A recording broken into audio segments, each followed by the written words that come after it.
Welcome, everyone, to the Monster Factory. I'm Mrs. Monster. And I'm Monster Michael Todd.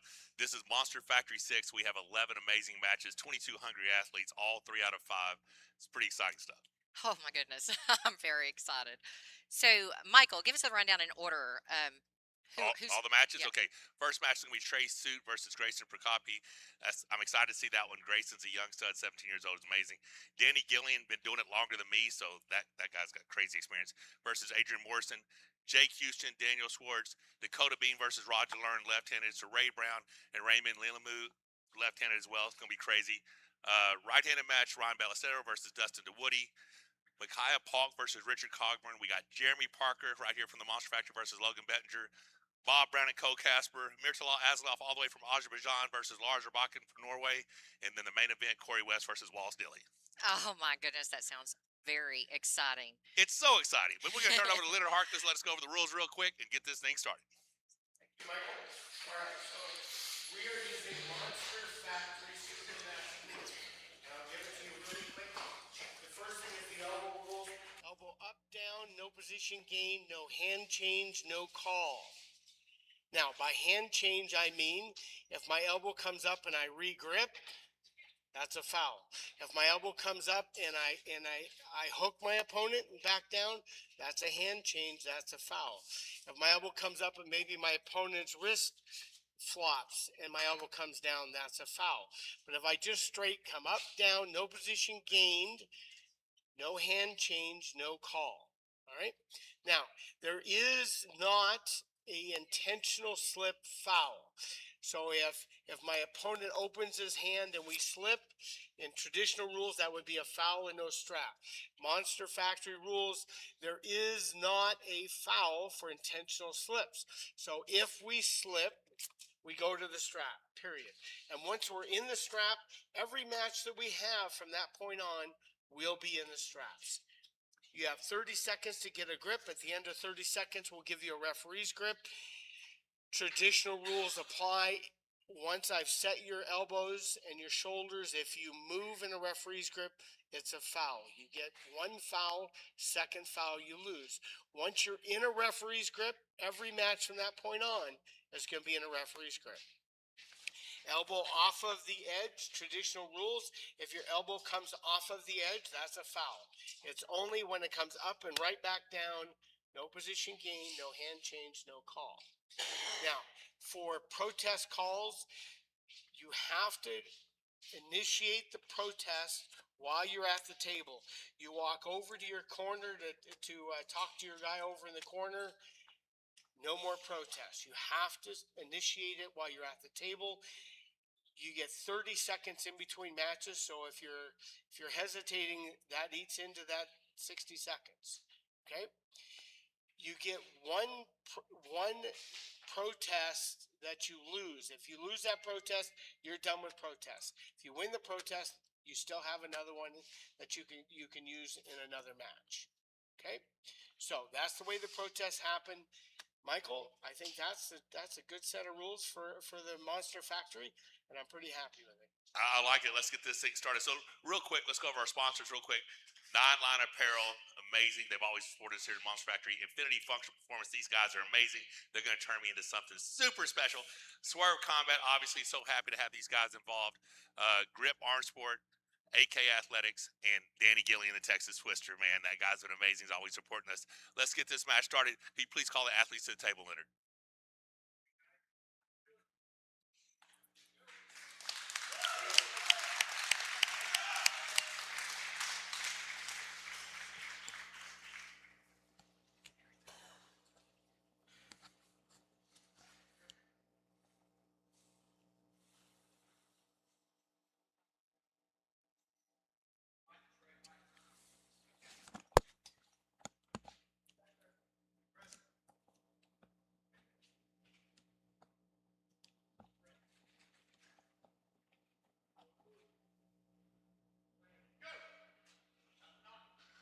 All right, so Greyson's hand looked crazy strong just then. Trey did get a little bit of a stop. I think if Trey can hit a little bit more outside, maybe this round he's got a little stop. Greyson's hand, I gripped it yesterday. It's huge. For a 17-year-old young man, his hand is enormous. Here's a negative My lord. Oh Arm my wrestling goodness. world, look out. Yeah, exactly. And you Yeah. grab his dad's hand, it feels exactly the same. So, yeah, Trey, he got a little shell shocked right then. He went for a top roll. Grayson's hand held up real well, and he cupped him over. So let's see if Trey can make an adjustment right now, or is Grayson going to stay dominant?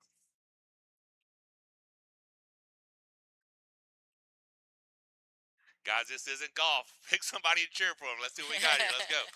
All right, here we go.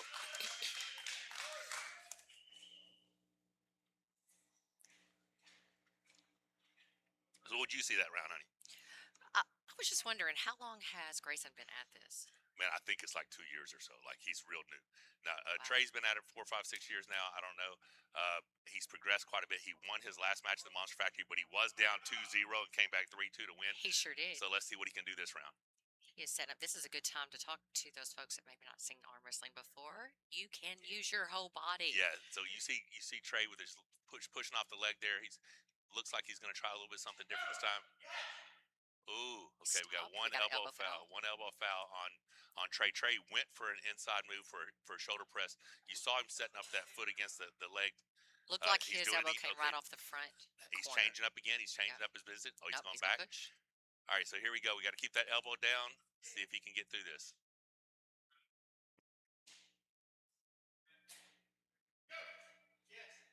He got the stop this time, Michael Todd. Oh, all slips go to the strap. No, it was a Oh parallel. my goodness, All parallel right. pin.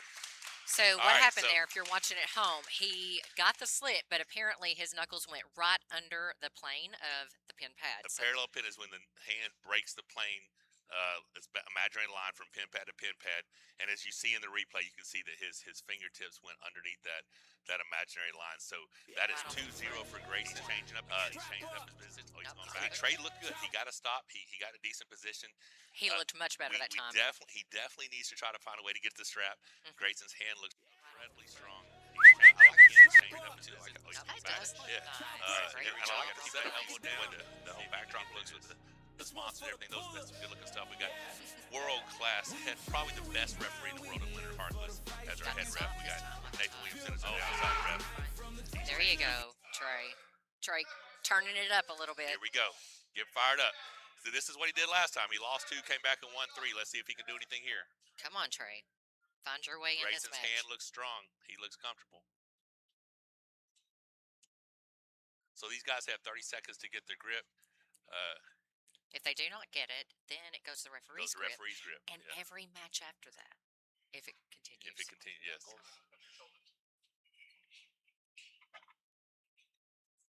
Come around. Can't see your hand. Who we got? Ready. Go! Oh, he is holding on.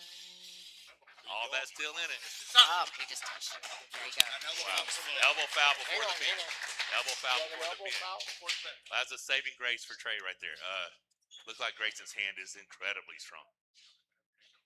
So you got Corey West, the gorilla Corey West, who's our main event tonight. He's over there in Trey's corner today. Got Jeremy Parker over in his corner. All these are products of the Monster Factory. I'm just going to go ahead. Yes, they are. Yes, they are. Let's see. We got to keep that elbow down. All right, guys, time. This one's for the puller. He got the stop this time. All right, so we got a little replay action going over there. Let's see what Trey can do. I honestly don't think the path is through Grayson's hand. I think Trey's going to have to try something different this time, but let's see what happens here. He definitely cannot escape that hand. No, it did not look like it. Ready. Go! He's still trying. Stop. Elbow Second back elbow again. foul. Third. All right, there we go. All righty, guys. Grayson Prokopi. All right, Grayson, let's come over here to the score table real quick. Now, that's not how we like for it. No, it's What? Trey.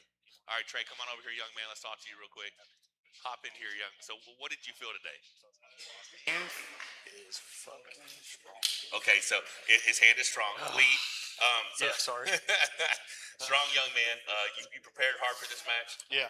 What happened with round 2? You was going in for a press. It looked like that might be the best option, and then you went back to top row round 3. What happened there? I guess I should have stuck with the press. I feel like you probably should have stuck with the press. Yeah, I feel like I could have got a slip and gotten in the strap, maybe done. Yeah. Well, good deal, man. There was no top roll in that hand. No, That's he for looks sure. super good. Awesome to have you, brother. Your head is getting cut off just a little bit. Oh yeah, too You're tall. too tall, too tall. Too tall. Let's get Greyson in here real quick. Congratulations, young man. you. You lived up to all the hype. Very impressive. Here's your Monster Factory arm wrestling medal. Yeah, man, looked amazing. So what's next for you? So I'm gonna go to East versus West. I'm gonna compete at the tournament before then, Okay. and I also have a super match in February against Tim Lewis on the left. Okay, cool. Heck So yeah, which you one's do. your stronger arm? They're pretty equal, but I think my right's a little bit more. Wait a minute, put that big paw up here next to Michael Todd's paw, because that is a hell of a hand right there on a 17-year-old Yeah. guy. Yeah, that's ridiculous. Hey, brother, happy to have you. Congratulations. Thank Awesome you. job. All right, so our next match today, we got Gillian versus Adrian Morrison. Leonard Harkless, if you'll call the athletes to the table. All right, guys, let's do it. Let's go. Let's hear it.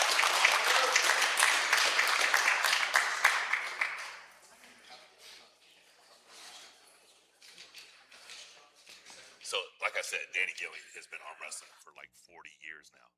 He's got tons of experience. He can go anywhere. Adrian Morrison is, I think he's ranked #1 in Oklahoma. So we have exciting match coming up, guys. Let's see what happens. I think I remember that someone was asking for this match, weren't they? Or maybe we just read this. People have been asking for There's this been a lot of people wanting to see this match, right? And Adrian's the one. If you see that viral video of me go against the Red Spring, he's Yeah. the one that brought that spring down in Panama City when we were down there. Ah, Yeah, so, fantastic. So yeah. he has the spring of power. He has the spring of power. Yeah. Don't come in hard. All right, we look good here. It looks like Danny looks strong right here. He's got a good strong hand. Let's see what Adrian's gonna do. Ready. Go! Ooh. Oh, Okay. okay. Yeah. So That was a great start. Adrian was there. able to get away. Danny's hand looked very dominant going over the top of his hand as Adrian slipped underneath. But like we said, the Monster Factory rules, all slips go to the strap. So from looking at that start, it looks like Danny has the advantage right now. But the strap tells no lies. Normally the strap favors a stronger person. So let's see what Adrian can do here in the strap. Thumbs down. You don't need to do that. However, the sport has evolved just a bit. Now, there's so We much look good here. manipulation Looks like, that can happen in the strap. In the setup of the strap, there's just so much stuff. I used to just want a really tight strap. Basically, I'd say just duct tape me to the guy. And now you can manipulate so many things in that setup. You can raise your webbing height. You can do all kinds of things that significantly increase your chances once you're in the strap. But what we look like we have right here is two really strong guys, and they want to find out who the stronger guy is. So we got Gillian, Adrian Morrison. Let's see how this goes. Round 1. Gotta be your shoulders. Center. Move your elbow back. Looks like we got a good setup going. It looks good. Everything looks good. I don't know if Flatten your Danny hand. looks as comfortable there. He's got his wrist straightened back a little bit. Ready. Go! Oh, Oh, inside, right there in that Heck yeah, hook. that's Now, better than Danny's the hook got a match. great defensive hook. Adrian looks super strong, but can Danny fight him off? Oh, Yeah, that there you was just go. some power. Yeah. All right. There we go. I That's love the type of seeing excitement that. we like to see. I love seeing that. So what you saw was Danny forcing the hook and Adrian staying tight, very well connected in the side, and then putting that back pressure and dragging over to the pad. And Michael Todd, since we have Swerve Combat watching it, they may not really know what you're talking about. Hook, top roll, all of those things. Right. Can you tell us the difference? Okay, so the most advanced move in arm wrestling is a top roll, and that's where you rise with your top knuckle. We pronate, it looks like and basically then you're on strong space, right? We didn't see that round. So people know that from over the top, right? Over the top, yeah. That's where So you see. okay has the move that you most commonly see. We look at here, redneck arm wrestling. Everybody, they're going to turn their wrist in, really strong, like your wrist in, and go bicep on bicep. Connect their wrist together, go bicep on bicep. Oh. Okay, has the hook. There's a drag hook. There's all types of variations to the hook, and then you have the shoulder press. Now, for me being from Arkansas, the redneck arm wrestling I grew up with was just throw your shoulder behind it, cup that wrist, and go as hard as you can. That was a move I grew up doing. You see a lot of it. I did many of truck hoods with that move back when I was a kid. Right now we're in a hook. We just had a great hook match. I think it's going to go something similar. Danny could switch up, try for a top roll, but I'm So is excited. Danny to see pretty versatile then? He can. Oh my God, 40 years experience in arm wrestling. He can pretty much do whatever he wants to do, right? But he initiated that hook, and he found out that that was a really strong spot for Adrian to go into. So Adrian looked really good. he there. did look really good. Will he go back to that same spot, or will he try something different? Stand still. like we said, Monster Factory rules. Once you're in the strap, you immediately go right back to the strap. We're trying to keep these things all action, as little wasted time and setups as possible. We want to get these matches going, let you guys have a good time. Now, at See this some good point, they can arm still set their own grip, even though that they're in Yeah, the yeah. strap. So referee's grip is something that's administered after 30 seconds if you're trying to get your grip. But right now, looks like Leonard's like both guys are like where they're going. Got to square the shoulders up just a little bit, but right here we look good. Let's see where this match happens. Is it going outside, going inside? I can't tell yet. I think he's fixing to go outside. Talking about Danny here. Yeah, that's what I'm thinking. Yeah, so back to the drag hook. Back Maybe he inside. might have went outside and got cut. He did. He got turned in, baby. Yeah. Man, Adrian is strong inside. So I think Danny just needs to be a little bit faster, getting to his spot, maybe a little bit more If back he can pressure. Get, he can get a little bit more aggressive in that start, maybe. Or you see Anthony low over his corner, tell him to wedge his elbow sideways, kind of kick that elbow off the side, so it makes it harder for him to pull that back to the drag hook. Down pressure on the elbow. He might have went outside and got cut. He did. He got turned in, baby. It makes it harder for him. Adrian, it looks like he's definitely feeling his power. He looks good right there, and he seems like he's just going to try to do the same thing, only harder. That is the method that a lot of them use, isn't it? It Same is. thing, Same only thing, harder. only harder. And Yeah. and the thing is that at this level and at the level that you compete at, all of the arm wrestlers are versatile arm wrestlers. They may have one move that is their go-to, as you may be known for, but you can still perform other things on the table as well. Of course, yeah.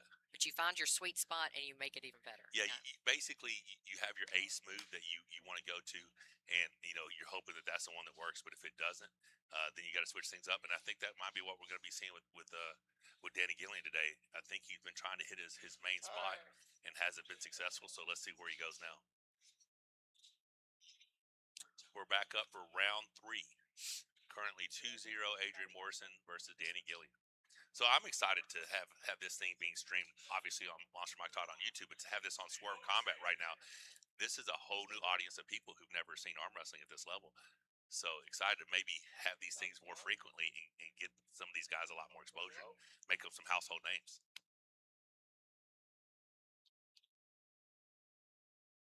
What do you see him coming? Is he going outside again? You think he's going to go inside? What do you think is going to happen? I'm trying to be quiet because I don't want to give it away to his opponent. But I think that he is going to shoot it inside. You think he's just going to commit to that inside move? I do. I think he's going to try to be faster to his spot. You see him getting his shoulder back there? He does look like he's going to be driving it. He's going to go in. He's going to have to square that left shoulder just a little bit. But it does look like he's committing to it. And when I say he, I'm talking about Danny, guys. Exactly. Find out a lot right here. He went outside. Turned him in. Now he's trying to get his shoulder behind. Now he's going to bury that elbow. Just fight hard. Professional foul would be a good thing right now. It would, but... Oh, he's holding good. Oh, my goodness. Wow. When I said a professional foul, guys, I'm talking about sometimes, every now and then, the competitor will set their elbow right in the center of the table. Yeah, awesome match there, guys. Come on in here, Danny. Let's talk to you real quick.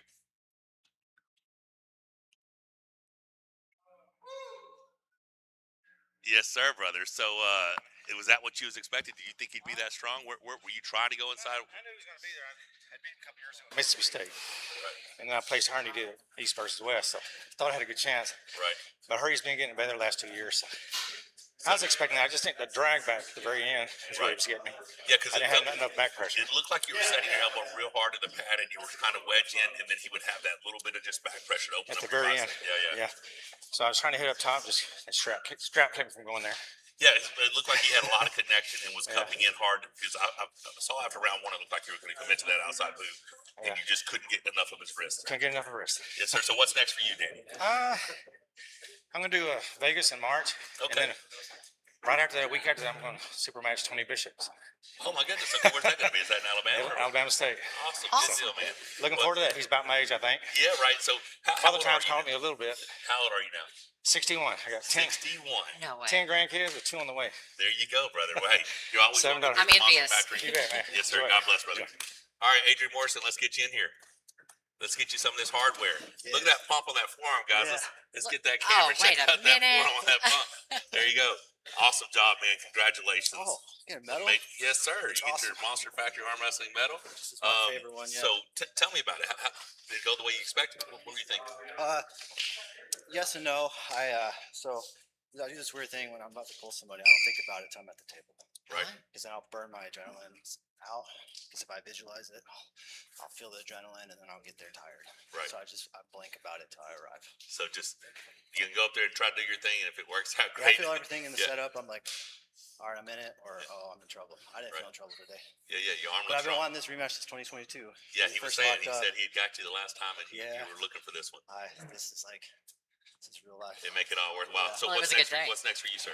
The next big thing is in February. I have to defend. I have 2 titles in Oklahoma, Okay. 242 and 198, and I have to defend both of them So there you go. in February. Well, awesome, man. Hey, love having you here at the Monster Factory. We'll definitely keep you in mind for the next one. Yes. Safe travels back home, I and we appreciate have a it. heck of an after pool coming. So Oh, awesome to have you, brother. Yeah, Take care. thank you. Yes, Thank sir. All right, so now we're going to get a quick word from our sponsor, Infinity Functional Performance. These guys are amazing. We had a lot of fun making these integrations, so let's see what we got, baby. All right, guys, we're setting up the next match. I want to talk about something that's been a full-on game changer for my health and my performance. Infinity Functional Performance. It's not guesswork. It's real diagnostics. Hormones, gut health, sleep, VO2 max, recovery, science, not bro science. Gillian was insanely thorough. The most detailed breakdown I've ever had. VO2 max testing, metabolic assessments, hormone panels, gut analysis, sleep study. I finally understood exactly what was holding me back. Then he built a plan just for me. Supplements, peptides, hormones, recovery work, calibrated to my sport, my body. I'm talking every detail accounted for, nothing overlooked. For me, this isn't just about winning matches. It's about staying healthy, staying competitive, and staying in the sport for the long haul. And you can't get that without understanding what's going on inside your body. Huge shout out to Infinity Functional Performance for supporting the Monster Factory and helping me level up. If you're serious about your health, I mean serious, check them out. All right, let's get back to the matches. All right, there you go. Once again, thank you for Infinity Functional Performance. Those guys are amazing. Next match, we got Jake Houston versus Daniel Schwarz. Leonard, if you'll bring the athletes to the table and get this thing started. Let's go, guys. Now we see a bunch of chalk over there on the floor. For those watching at home that may not know, can you go ahead and let them know what is the talk about? Listen, I feel like I'm A lot of people set things so they can hold on, but it's so that you can slip easier, isn't it? not for Slide me. No, without I hopping? mean, I like it. I feel like I'm 20-30% strong at the moment I put chalk in my hand. Right? The chalk just lets me feel like I am trying to slip most of the time to go to the strap, but just that connection you feel with the chalk. It's been something I've done for 30 plus years, so I've always chalked my hands right before I go. But sometimes it does make it a little bit easier to slip away. Because the moisture in your hand can mess it up. But we had a great match. Jake Houston, Daniel Schwarz. Where's this guy going? Oh my goodness, that was an amazing hit. Jake Houston on fire today. Just a beautiful, pure top row right there. I don't know if Daniel was trying to hook him or where he was trying to go. Let's look at this replay real quick, see what happens. Still with the chalk. It's been something. So it looks like he was just trying to hold on. So I've always Jake Houston right straight. He just fired right at him. Does make it back pressure and pronation looked amazing. Great job, Jake Houston. So when it happens like that, and you've been on the other side of this yourself, a lot of these people may not know you're a 7-time national champion. What happens when that first round doesn't quite go your way? What's in your head? Well, usually my husband's over there in the corner saying, "What the hell happened?" and we just try to reassess and maybe perhaps he missed the go. That happens sometimes. Sometimes it does. Nerves can sometimes get in the way, so that could be something he just wasn't prepared for the hit. But he's definitely going to reassess and go at it a different angle. Yeah, Daniel's had some big wins as of late. So I know Jake Houston has had a win over Todd Zillow, Todd Hutchins in an overall event. So he's had some big wins himself. But let's see what happens this time. Can Daniel make any adjustments, or is Jake Houston just going to be too much today? One thing that some arm wrestlers are just blessed with, and some have to learn, and some never get, is speed, and that speed on the go. And Jake seems to have that. Yeah, he looks very well connected too. Close that gap. I'm going to start warning it. We're almost there. Wrist. Wrist.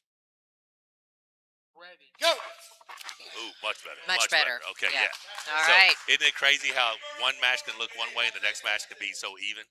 So now we're going to be in the strap for the rest of the day today with these two gentlemen. And what happened basically, you saw Daniel, stop with a little bit of pronation, Jake hit sideways. Daniel pronated through his fingers, basically with up pressure and back pressure, like a really heavy hammer curl with a little bit of a lat drag.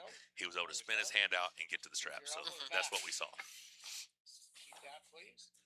I don't want to have to force you, so don't pull against me. So you've got Nathan as our down ref there, and he's actually helping to hold the hand still just so that Leonard can get that strap wrapped around nice and secure. For you guys watching at home, maybe on Swerve Combat that do There you not go. understand, when the hands slip apart, the match isn't over and done with. We tie 'em together. We use Tell a him to go at it 1 again. inch nylon strap, tie them together, and like we said earlier in the last match, oftentimes the strap tells no lies and it favors a stronger person. So And when you say stronger, are you talking about arm, back, or all of it? I'm going with everything. I'm going with everything right now. Sometimes there are Takes the hand there are out. a lot of tricks that can be done in the strap, but often, when you're really connected and you just see two guys go at it, it's often that horsepower that makes a difference. Don't move that. Let's see what happens here. Rest. Will we see the same thing from Jake again, or is Daniel going to have some connection? Jake looks like he's going to go. Yeah! All right. Right. So there you had Jake stop him with back pressure into the Right. center of the table, and then he just turned him in straight side. So yeah, he basically there was a lot of back pressure in that initial start, and it looked like Daniel was real close to setting a spot the second hit, but the second hit was too much from Jake, and he went straight sideways to the pad. But it looked like Daniel had some hope, like there was some hope there that maybe this next round he's going to be able to put the brakes on him, because that's what's crazy. Arm wrestling, you have to be strong enough to make the endurance matter, right? You have to be strong enough to stop the match, and once you do, endurance becomes a big factor. Because if you can put enough bleed and pump on that arm, they can't use the hand the same. They can't use the arm the same. So what I think we're trying to see here is I think we're seeing Daniel wanting to get the stop. We're going back to the straps because once you're in the straps, you're always in the straps here at the Monster Factory. So I want to just call out something really quickly. So you see the elbow pads there if you're watching at home and on Swerve TV. So you can move your elbow anywhere you want on that pad during the match. And when we're talking about back pressure, they're going from the front of the pad to the back of the pad with that elbow. Absolutely. Yeah, so 7x7 pads. Elbow has to stay within the circumference of the whole area of the pad. If it comes off the front, off the back, or whatever, it's a foul. And like we said earlier, bobbles, small bobbles with no hand position, no advantage gain, then those are no calls. But yeah, you get to move your elbow all over this thing. People are like, oh, that's not how you're supposed to arm wrestle. Well, that's the professional sport of arm wrestling. It might not be how you grew up arm wrestling, but the professional sport of arm wrestling that's existed for about 60, 70 years, it's been like this. So it's when it comes off the front side or back that it actually stops the match and an elbow foul.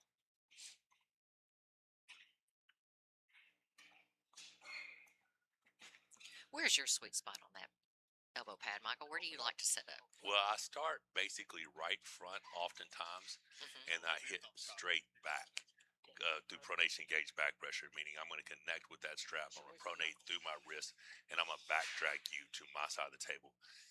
Where the hands on when the match, the first initial hit stops, I plan on having your hand on my side of the table, hand peg to hand peg center. I don't care as much as left to right, as long as I can crack that wrist and get you closer to me, But sometimes you'll see people like you're seeing right now. It looks like Jake Houston's setting up the front center of the pad, not right, not left, but front center. Daniel looks very uncomfortable right now. Yeah, he does not look happy with what's going on right there. I think he might be wanting to Is get he a going referee. for the rest grip? Yeah. But I don't know if he's going to get it. He might be getting a warning. I'm gonna start warning you and then fouling you. Close your hand Here we go. on your shoulder. Center. Move your elbow back. Move it a wrist. Now your wrist. Here we go. About to start this. Ready. Go! Yeah, Jake looks he's very got confident. that very good, strong posture, defensive posture. I think he's hammer just wanting to curled. see what Daniel can do. We got an elbow foul. Yeah, he's hammer elbow curled in. foul He's on Daniel. pronated. He's got that lat engaged, and he's just letting Daniel pull around on him. So Daniel asked that the strap be removed and reset, which is they can choose to do that or they can choose to stay in the strap. Right. You always want to reset, chalk your elbow or something. Now, sometimes, guys, you'll see them chalk their elbow. And when I was talking about, that's not so that you'll stick. That's actually so that you can glide on the pad without hopping. Right. It's when you get sweaty or maybe it's not sliding well that you'll actually hop in ways that you don't want to, causing an elbow foul. Right. Oh man, so we're up 2-0.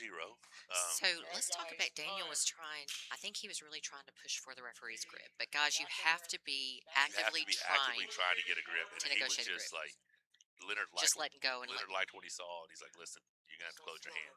We don't just give you the referee's grip. If both gentlemen cannot get a agreed upon grip, um, then we'll go to the referee's grip. But you can't just sit there and not try to grip. Like, Right. So if you are watching at home and you're practicing, don't just assume that you can just open your hand and not grip. Work on making it at least look like you're trying. there you go, there you go. So much is perception, right? There's a lot of perception, right? Like, there's some real masters out there that can manipulate both the referees and their opponent and everything and distract them through a variety of ways. I'm gonna start fouling you. Stop doing that. Leonard, that's why he's one of the best refs in the world. He doesn't take any crap. He's going to make sure that we get a fair start here, and that's why we like having Leonard Harkless here at the Monster Factory. Still not good. It's good there. Close your hands. Stop pulling him past center. Center's right there. Bring your left shoulder. Here we go. Ready. Go! That's straight That is explanation of back straight pressure, right? power right there. He's got. Oh, he gave the nod. There you go, right? He gave the nod. He did the little bit of acknowledgement that I have everything I want. I'm too strong today. Thanks for coming out, but this is for me. All right, Daniel. What did you feel that you may not have expected? Like, where were you planning to go today? What were you? I was planning to go inside originally, but he dominated the inside, so I tried to go outside. Dominated that. He was more well-rounded than I was. Better man today. He looked strong. He looked strong today. So what can you go home and work on? What did you learn from this? Just gotta get stronger in every bit of those lanes. I felt good in the second round because I was able to crack his hand a little bit, but beyond that, I ran out of gas as well. It's just back to the drawing board. What about all those people out there that say it's all about technique? Yeah, It's a strength sport. It is all about technique. It's all about technique and experience too. I mean, he's got 11 years. I got 5. So experience showed today. Experience won. See, I'm going to disagree with you. I think it's a pure heart. It's a strength sport. We all know the same techniques. You just said you just got to go home and get strong. You don't need to go home and get better technique. You just need to get strong, right? So it's the execution. You have to have the strength and the right muscles to execute the technique. But you did a great job here today. Awesome having you here at the Monster Factory. We're going to have a lot of fun here after this event's over. But take care and see you again, brother. Yes, sir. Thank you. All right, Jake Houston, champ, get in here. Let's get that man some hardware. Good to see you. Good to see you. So it's a little redemption from your last time you were here. Man, you get to go home with that Monster Factory medal. That's great. You looked very dominant today. Did you expect that? Did you know you were this strong? I mean, I don't ever really know what to expect. Really, you just never know. But I mean, I prepped, felt good for it. Yeah, didn't take them lightly, and it definitely feels good to get in the win column after getting my ass kicked on there. So you've been through some stuff. Tell some people watching, like, what are some of the medical issues you went through in the last few years? Well, I got a rare kidney disease, so I was on dialysis and had a kidney transplant. Right. And how soon was that before your last showing here? Well, my transplant was 4 years ago. So yeah, your last match here I was had 2 it years before Yeah. Dustin, but I wasn't quite, ready at that time. But, Right. So yeah, are you man. back? Is this the best JCs you've ever seen, or? I don't think so, but So, I still got a ways to go. Yeah, for right. sure. What's Absolutely. next for you? What are the plans? What are the goals? What's next?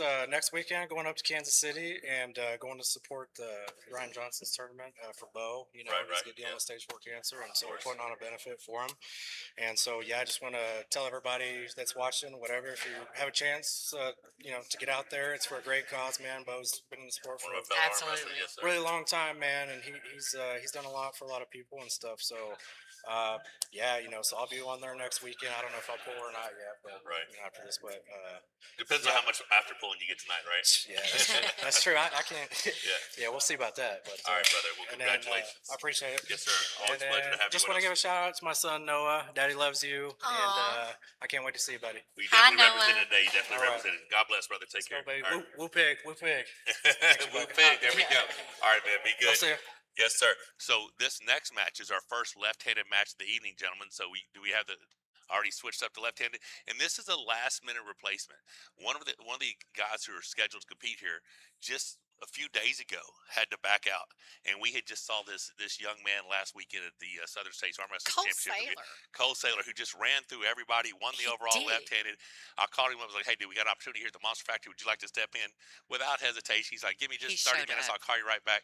Boom. So here we have today Dakota Bean versus Cole Saylor. Both of these guys are from Oklahoma. I think this is going to be to find out who the best dude in Oklahoma is. All under right. 242. Well, let's So, make it happen. Leonard, let's get these guys to the table and see what happens.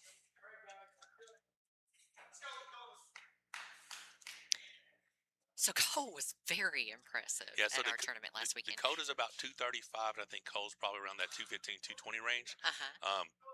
Now, didn't you get on the table left-handed with Dakota at the pecan? Yeah, we pulled Festival? at the pecan thing, Yeah. and in the overalls, and I got to pull around with Cole a little bit last weekend. Dakota is very strong in his hand and his wrist outside. Cole has a ridiculously strong arm inside, so his hook feels insane. So it's really going to be who gets their position, I think. I don't know how fast this is going or where it's going to go, but I'm excited to see it. And Ron was commenting on how huge Cole's hand is. It is thick. It is thick. Oh, that's good stuff. Yeah. All right, so yeah, that top row took away that arm. That post and that top row got an arm away from him.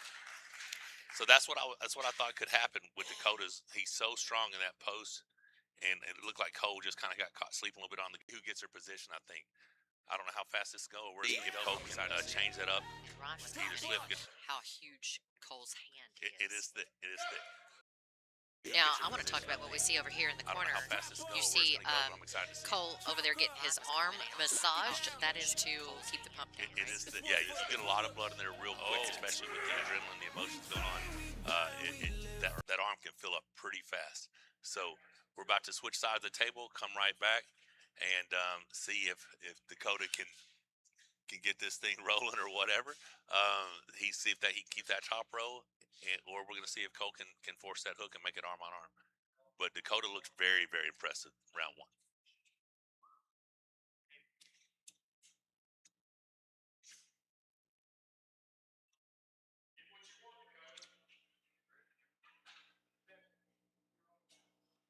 So what do you think's going to happen? Do you think he's going to be able to get that cup in, or is Dakota's top row going to be too strong? It looks. Am I wrong? Is Cole going inside? Well, yeah, that's where he wants to go. But he's trying to go It looks like inside. he's going to shoot his shoulder. Well, no, it's going to be more of a cupping drag hook. But I don't know if he's going to be able to get it. Nope. Okay. Oh, he stretched him out. Okay. Yeah.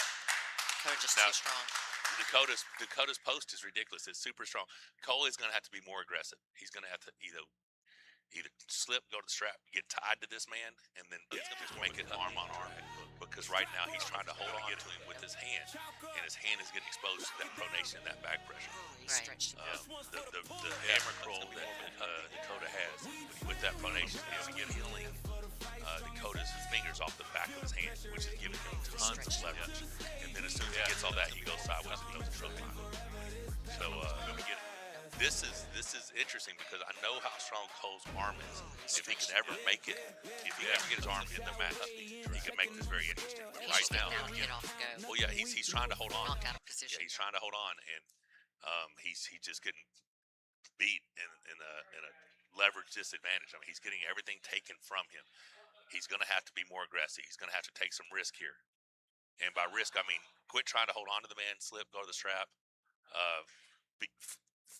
false start, whatever you need to do to try to get in this match, right?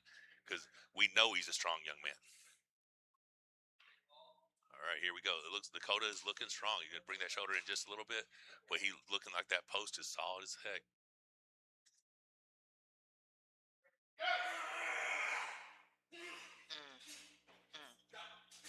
Okay. We got a foul. On elbow foul on Cole. I was just thinking that's a good time for a professional foul. It's a good time. It's a good time. So he tried to go for the slip, and Dakota's hand just looked rock solid. Let me tell you, that kid is strong. Like I said, I pulled both these guys. I pulled Dakota in a tournament with Ready Goes, and that's a little bit different when you pull me on Ready Go versus just getting on the table and letting somebody jump on my arm. But both of these gentlemen are super strong guys. I'm just thinking everybody from last week's tournament is just now watching Cole, and they're like, "Holy They're crap! like, oh my what God, has is Dakota really got?" that strong? Yeah. Yeah. So So this is our fourth match of the day. These things are going relatively quick today. We have 11 total matches on the card today. We got some big boys coming up here in a little bit, but I want to see how this one plays out. Is Cole going to be able to switch things up, or is Dakota just going to be too strong? Oh my goodness! Well, I hate it. I hate it. But it that's two happens. that have That's been the in rules. inbound. That's the rules. That That's is how the it rules, works. guys. Get on over here, Cole. You did take this match last minute. You did take this match But last minute. thank you so much for that. And you, Honored to be here. yeah, you pulled hard last week. Do you think his hand and wrist were just too Oh, his strong? pronation is just It's ridiculous, isn't it? stupid. It's so stupid. Yeah, he posts so hard. You know what I'm saying? I wanted. I felt like I could get a little if I was able to break it inside, but I just wasn't. His pronation So- was just too much. I saw round 3. It looked like you were trying to slip to get I the was. strap. Did you even at any point think about just flopping and going toward him and slipping that way? No, I haven't toyed with that too much. Yeah. Well, I haven't really had the need to. Yeah, because normally once you get arm on arm with somebody, you're the Yeah, stronger guy. yeah. So usually I don't have much trouble knocking it inside, but hey, I need a lick. Everybody needs to take a lick in here and there. Yeah. So I'm telling that guy's in Oklahoma with you, so y'all should be getting together. You should be training with that guy. He's strong. Oh yeah, Because I know you're both very powerful individuals, but you will complement each other by training together. I think so. Yeah. I would love to get more table time. Yes, sir. We'd love to have you back, and next time we'll give you a lot more notice. I would love to be back anytime. Yes, sir. God bless you, man. Awesome to have you. You take care of yourself, all right? You guys have Yes, a sir. good one. All right, Dakota being champ, get in here. Yes, sir. So is that what you were expecting? You had a change opponent last minute. Did you know that you're going to be that strong? I felt like I had it. His hand's different than what his hands. Right. What's different about it? Thicker? Yeah, Not as his big? His thumb, I got to go way down.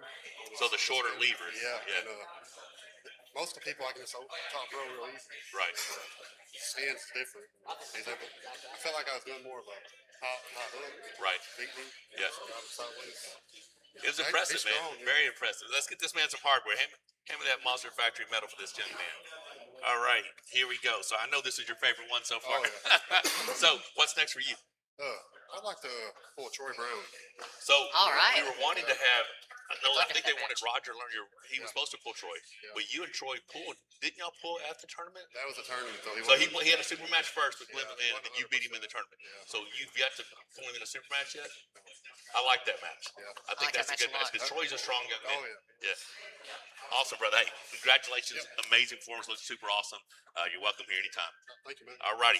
So, hey, we have another sponsored integration. This is a fun one. This is a good time. I made this with my good friend Lars Rebakin, all the way from Norway.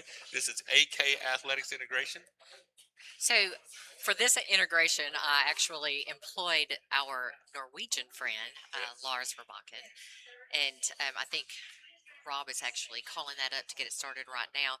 So, what do you think? How much do you think it actually took off of his arm, Cole's arm? Just having pulling arm last wrestling? weekend? Oh, huge. Because Yeah. he stayed around and pulled. Oh, he pulled with me afterwards too, and we banged pretty good. So yeah, he super strong guy. But right now, I'm excited to see this one. This is a funny integration. So AK Athletics, appreciate your support here at the Monster Factory. Let's go to this integration. Are you ready? For what? We're just dingling.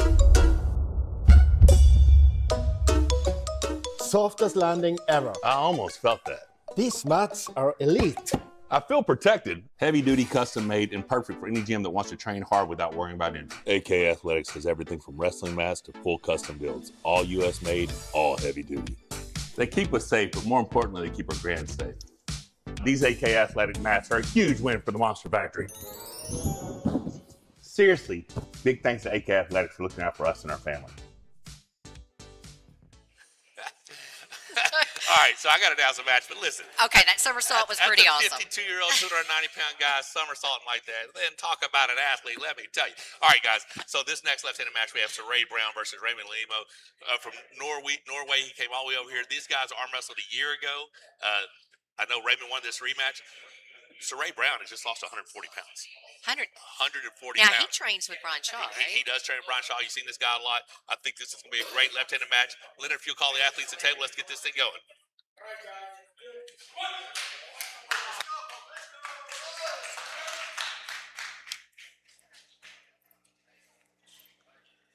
Now, these couple of large fellas right here. Couple of large fellas. And like I said, Cire just recently lost 140 pounds. Big, strong hand on him. Now, Jeremy Parker just recently pulled Cire, and that was a good match. Cire ended up winning, but Jeremy had some good spots, some good positions in that match. So I'm excited to see how this goes. Ready, go! Ooh, very even top row, very even slip. Raymond looks like he We may came have a match here, very folks. serious. I think this might be the good one. This might be the good one right here. Well, they've all been good, but they've all just been Yeah, 3-0. Nobody's come back from. Have they all being been down. 3-0? Yes, they have. Oh my goodness, they all have been 3-0. Yeah, so sometimes the 3-0 doesn't tell the full story. No, but it's just the score. Yeah, It doesn't tell you what happened on the table. but You know. we've had some good matches today, and this one right here, it looks like this is going to be a very competitive match. Like I said earlier, the strap tells no lies. This normally favors a stronger guy. In that particular setup, it looked like Raymond had a little bit more side pressure. It looked like Cire may have had a little bit more hand and wrist, but we're about to find out right now. I know, like I said, Cire's lost like 140 pounds. I think Raymond's gained like 30 pounds. So let's see where this thing goes on this first start. I like it. All right, guys. These Norwegians are so dang. That press is That was strong. a good press. There you go. Yeah, he committed to that, didn't he? He committed to that press. So my question is, how much training is he doing with Lars Rebakin? Well, Because we know that Lars. shoulder We looks know very Lars familiar. has a very good press, so it looks like they may have done a little bit of work together because he just went right in on Cire. So what you saw then, that when I was talking about redneck arm wrestling back in the day, when I used to just did all those truck hoods and stuff, that press is you're basically taking your entire body and your shoulder and you're pushing it on your opponent's bicep. And if you can get enough connection and just that bicep normally cannot hold all that pressure. Now sometimes you'll see a good flop press against an open top row, and those things get a little crazy. They get a little hairy at times, but Man, I got some shoe envy going on right now. Look at Cire's Cire's shoes. shoes, they're very colorful. aren't Freaking they? loving that. All right, so we have Give me some. we're in round 2, and we are back in the strap. So a little bit of difference. So the buckle, sometimes people will say that the buckle will pull down your hand when you tighten the strap.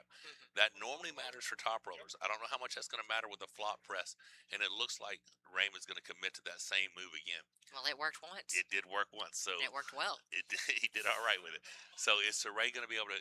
What do you think? Is Cire going to be able to back pressure out of this? Is he going to get caught on his bicep again? Is he going to add more side pressure? I think he's prepared for that move now, so he may actually be able to stop it. Now, what does his opponent do once the flop gets stopped?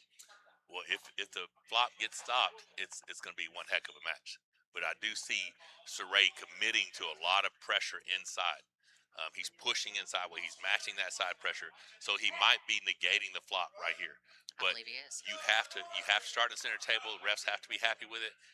Right now, we're not seeing the wrist straight yet, but we're getting close. Cire's wrist is definitely. It is definitely hard, but it looks like he is matching that center of the table real well. Raymond does not look as comfortable as he did round 1. We need to get that wrist a little bit straighter. Wrist. We look good. Here we go. Ready, go! Uh-oh. Oh, he stretched him out. Right on that bicep. Yeah, he's looking good, man. He's looking real good. Like, he's been training hard. Now, is it Lillemo? Is that how you say his last name? I probably said it wrong. I'm just going to say the Viking dude. Okay, Lillemo. so- Lillemo. Okay, well, the Viking dude Yeah. brought his We look sons, and good. you'll Here we see go. them over there in the corner They are with some him. large young men. Uh-oh. Holy crap. 17 and 20, I believe. We've got a review. We're going to go check on that the review match. out real quick.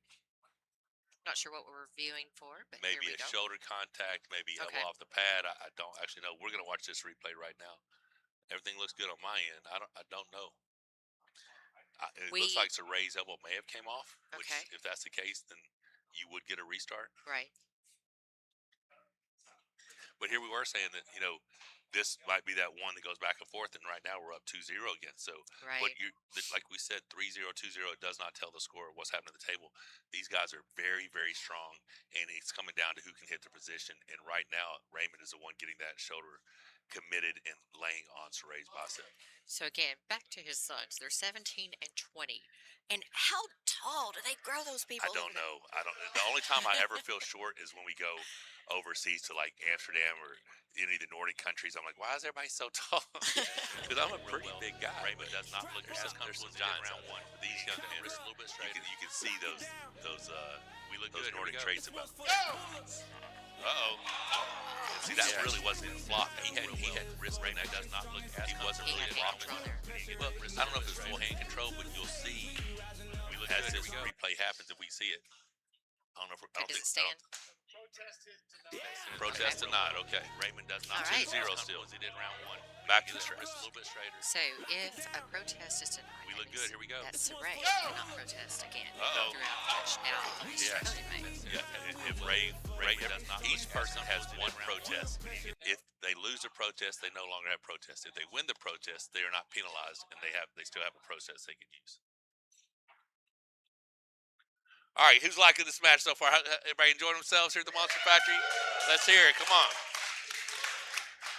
we have people all over this room, guys. They're Right. upstairs watching. They're Yeah, downstairs. they're in the milling lofts. around Yeah, in the gym. yeah.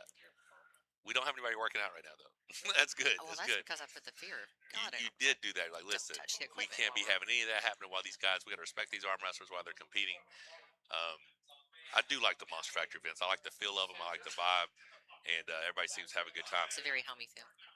I'm excited to see where this goes. I think Raymond's going to be able to do it again. I I think he's going for Cire wild is change, Cire right? is pushing hard, but I just don't know if it's enough. Oh, Oh, yep. look at I there. was wrong. All I was right. wrong.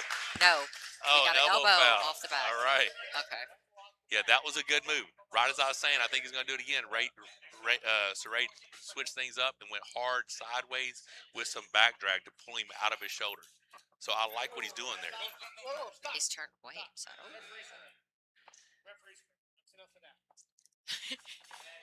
Gotta love litter, man. You gotta love litter.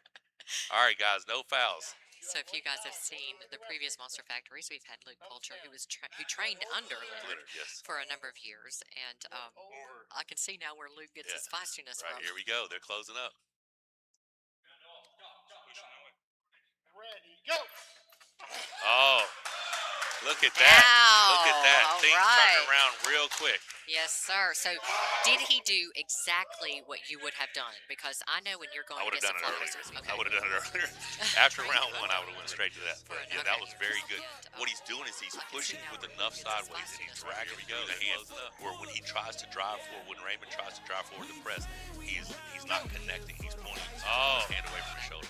It was perfect execution. Cire looked very good that round. For a number of Now the So is thing that is, straight side, or is he hitting it with back pressure? no, he's hitting. So he's loading with side pressure, and he's hitting with back pressure to open him up. And that's what you do against anybody like Joey Cataret. Or Lars, you who's match coming up soon. them centered shoulder to shoulder. But it's a scary move to try to commit forward and go right at somebody who's trying to flop press, right? Right. Or press in general. So And we have to also talk about Cire is not long in the sport no, either. He's coming along quickly. Yeah, very impressive. That he's got a huge hand too, right? What is he? 2 years? And I think 3 it's more years? than that. I think I can't really 3, 4, or something like that probably. And it's funny because I've been doing this. I'm in my 36th year competing. So I started when I was 17. I remember being the young kid, and now I'm the old guy. You're the old grandpa. I am the old grandpa.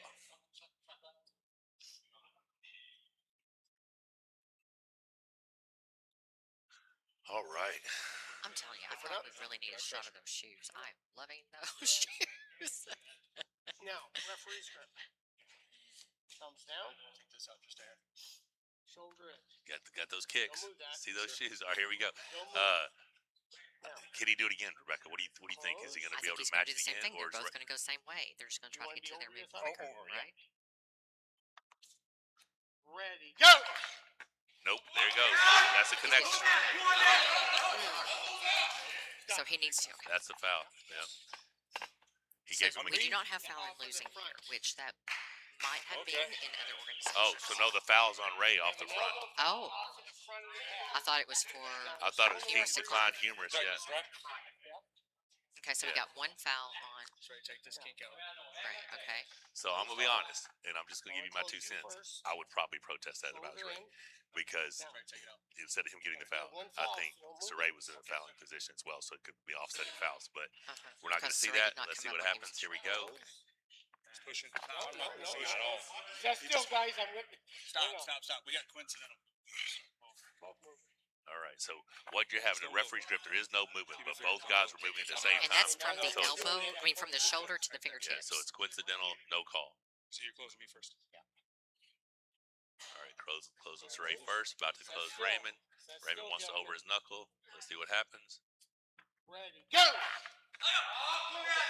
Nope. No elbow. Stop. That's off. Stop. No, Way it's- off. Way It's off. not off. It's not off. Stop. Come back. Stand up. Back up. We have replay on that. That's. Cire was definitely. Decline humorous. And your replays are over. I know. Yeah. We have a coincidental elbow off at the same time as a pin call. They offset each other. Rematch. Okay. So I don't know why they're not calling decline humorous, Still in the referee's because he's been in decline humorous the last 2 rounds. You would have been called quick. Yeah, if it's me, I'm getting called for sure. Don't move, gentlemen. Here we go. Stop. We have movement on both. Movement on both. Okay, guys, come on. We're gonna do it again. So do we still just have Ray with 1 foul? Ray has 1 foul, yes. Okay. And it's 2-1. Ray to Cire. Me too. Now, sit still, gentlemen. I'm gonna start closing the hands. You still have 1 foul. Don't move. I know. Ready, go!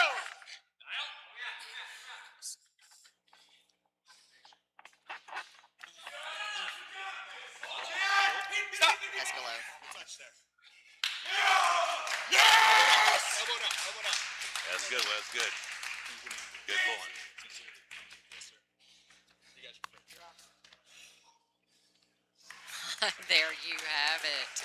That's some good match, good arm wrestling right there.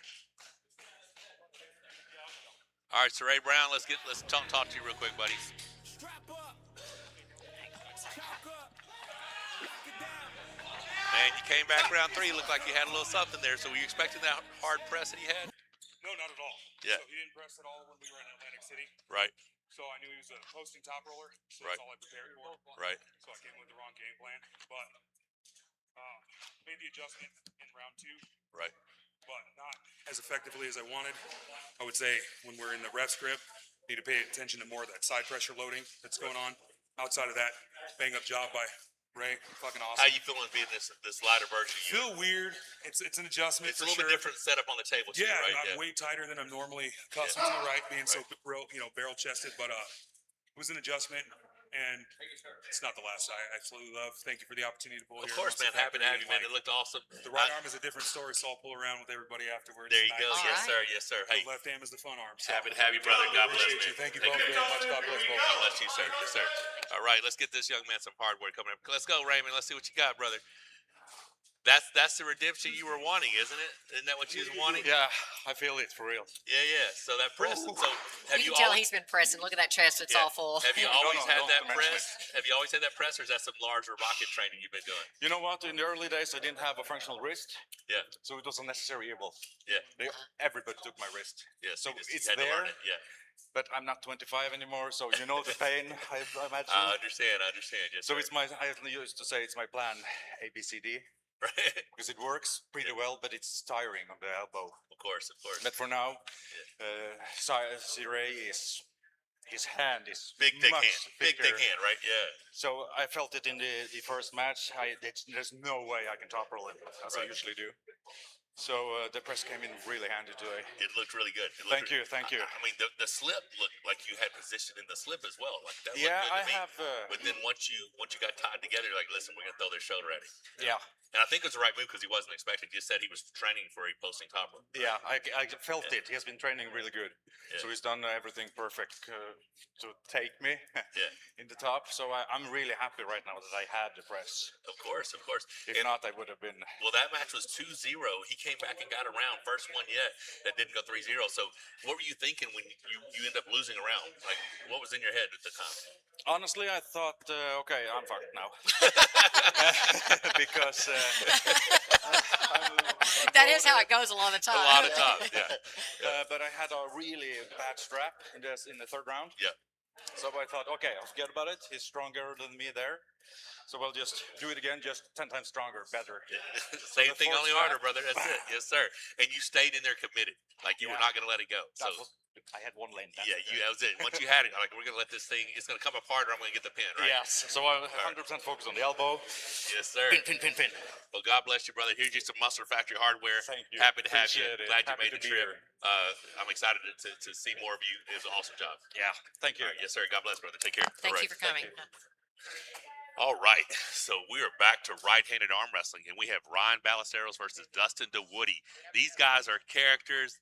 They love arm wrestling. They've been talking a bunch of I've crap been back and watching forth. it on social and media. these guys are serious about some arm wrestling. We're about to see an amazing match here. Leonard, if you call the athletes up, get this thing. All right, guys, let's do it. All right. Man, that stage looks good. It That does. stage looks good. In nine-line apparel, Infinity Functional Performance, Swerve Combat Grip, Arm Sports, Danny Gillian, Texas Twister, and then AK Athletics as well. Thank you all for supporting this event. Look at the tricep on Dustin DeWoody. Oh, my God. How's that guy make that weight class? I don't even. That's a big understand. boy. That's a big boy. Here we go. Go. Okay, so coincidental elbow fouls. Are we?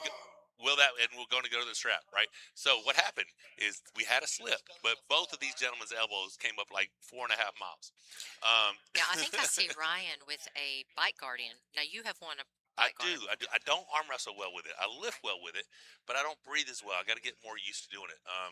I have an Airwave mouth guard. I don't know which brand he has, but yeah. So both of these gentlemen on go, elbows came up probably an inch, but they both did it. So coincidental call, and we're going to the strap.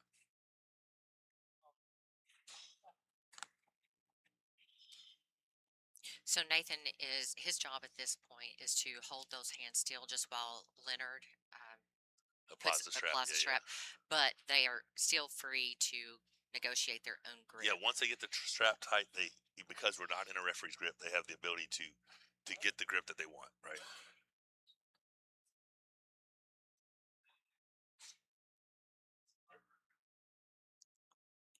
This is the 6th match of the card. Like we're almost halfway through the event. We are crushing this thing. These guys, but I think we're in for some bangers. So these guys are hungry and fired up. Look at Ryan Ballesteros, how serious he is. Okay, is that giving away too much in the setup when you are showing your strength there with the hand? Some people like to do it. Hermes likes to do it. A lot of guys like to just load heavy in the setup. I'm a loose load guy and just explode on go, but let's see what happens here. Dustin DeWoody does look strong. Like I said, that tricep looks huge. I have no idea where he's going to go, but Ryan does look solid. You have a little tricep envy there, dear. A little bit. Oh, my goodness. All right. So it looked like Dustin connected, and then Ryan just really drug in hard with that back pressure and side pressure, opening right back up. Right. He controlled him. I have Got no him to idea the spot that he wanted. what it looked like is it looked like Dustin didn't get the exact spot that he wanted, and he saved his arm for the next round. Is what it looks like. Oh my goodness! Let's see what happens. Very, very aggressive. Very aggressive, Ryan Ballesteros. Very, very aggressive. Where he's going to go, but And there's a lot to be said for that. You will see folks like yourself or Bob Brown, who's coming up very soon, that will hang in there till every last centimeter of that match and maybe lose a lot of power, blow their hand up, blow their arm up. So that might have been a very smart decision. it probably was smart. Not something I'm really capable of doing myself, but it was a very smart move. It looks like. So now, what's going to happen now? Both these guys are going outside, and now Ryan's going to have the buckle. Remember I said earlier, the buckle doesn't really affect you if you're flop pressing, you're going inside. But if you're top rolling, it can sometimes pull your arm or your hand and your webbing down. So And you it want might the height. make this a little bit more difficult on Ryan. So Dustin might have been fully aware of that in that last round, and thought, okay, so let me go ahead and save my arm a little bit, and let's get in here and see if I can't put some bleed on this dude with this buckle on his hand.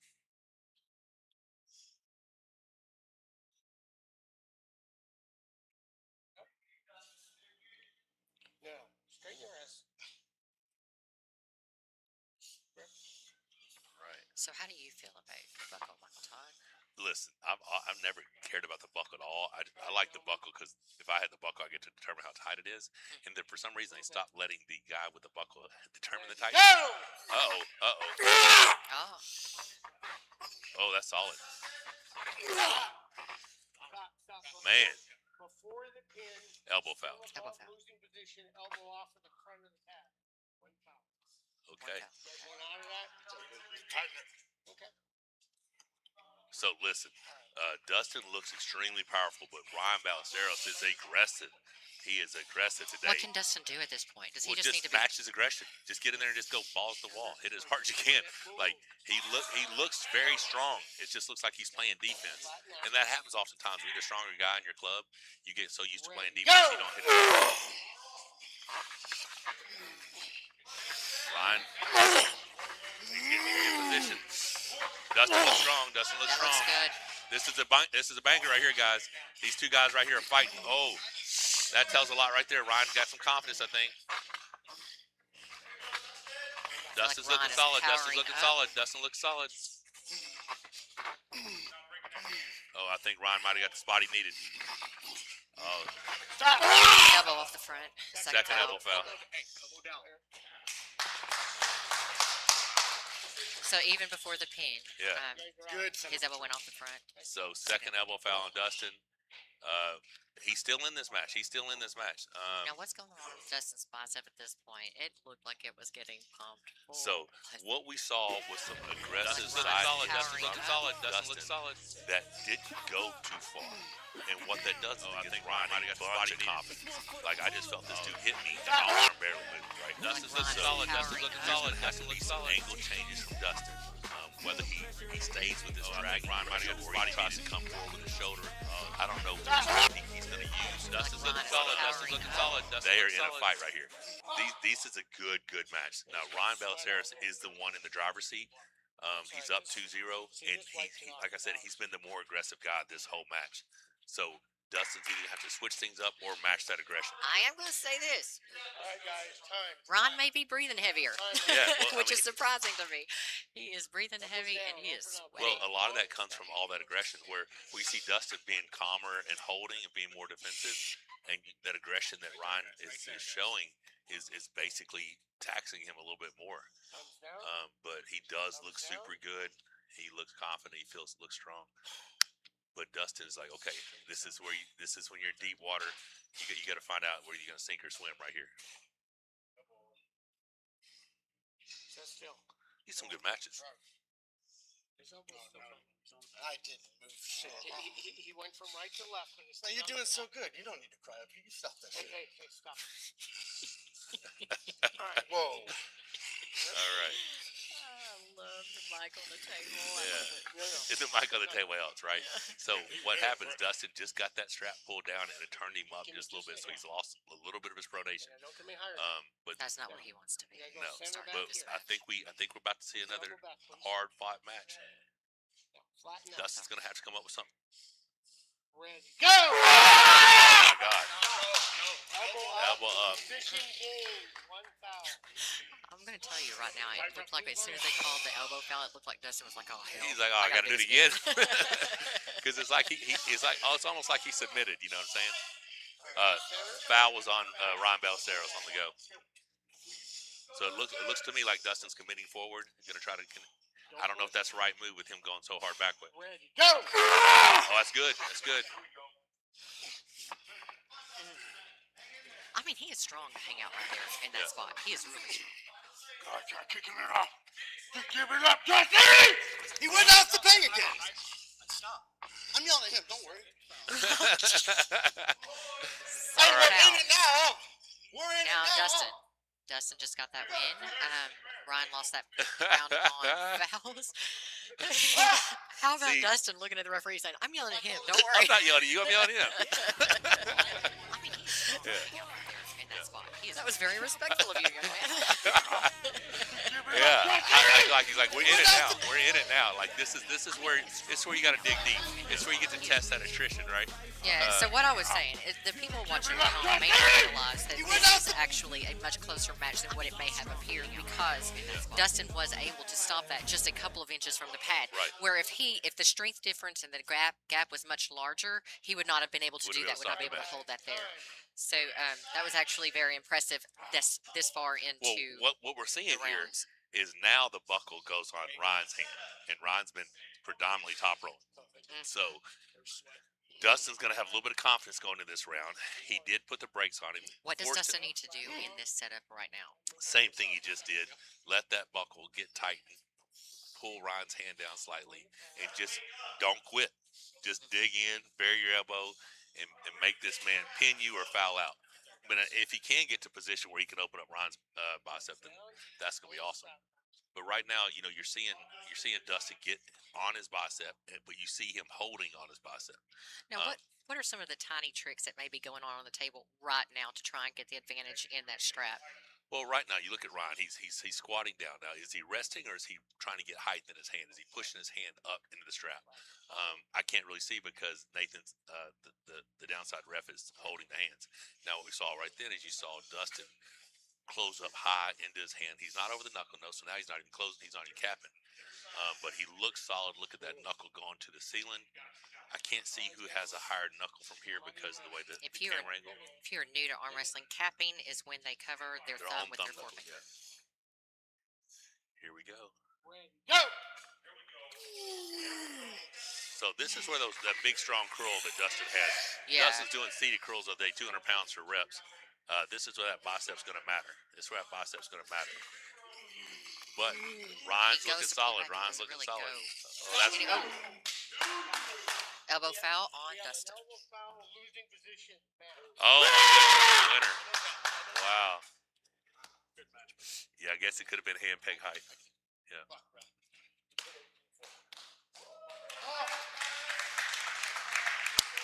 That was a great match. It was a very good match.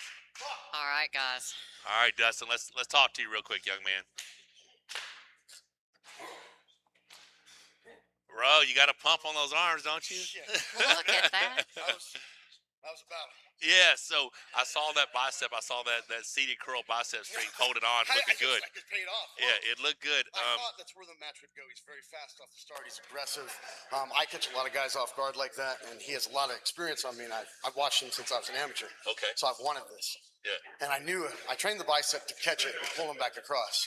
His center control was phenomenal. But also looked like when he was in that hook, he was wedging his elbow sideways. Yeah. Where Yeah, as you're chicken pulling wing back, you're forcing into the pad. Yep. Right, which is a great move. Great.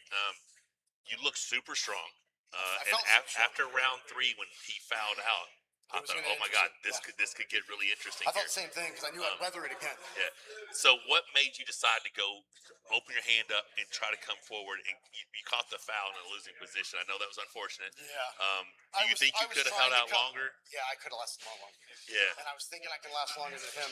But, you know, in the heat of the moment, right? Oh, I feel you. Those mistakes are the ones that make you go back to the gym and train harder, right? 100%.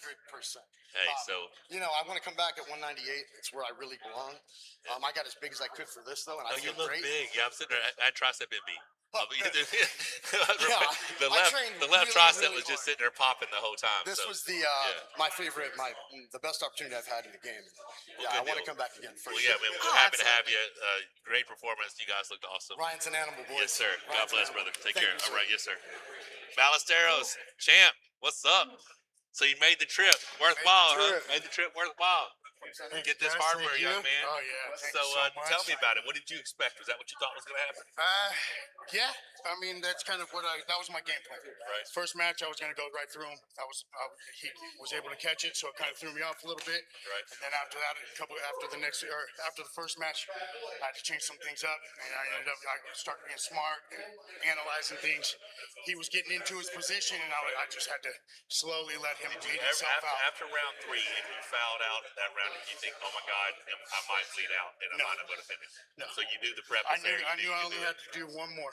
And no matter what. Isn't it funny that one more round? I just got to get it once more. If it Just came one more down, time. I knew that it was going to come down to a mental game. Right. And that's something that I'm not going to lose out. If I was able to lock it in, he was not going to beat me at a mental game. There you go, man. So Awesome. as soon as I locked it up, I knew what was going to happen. Look great. What's next for you?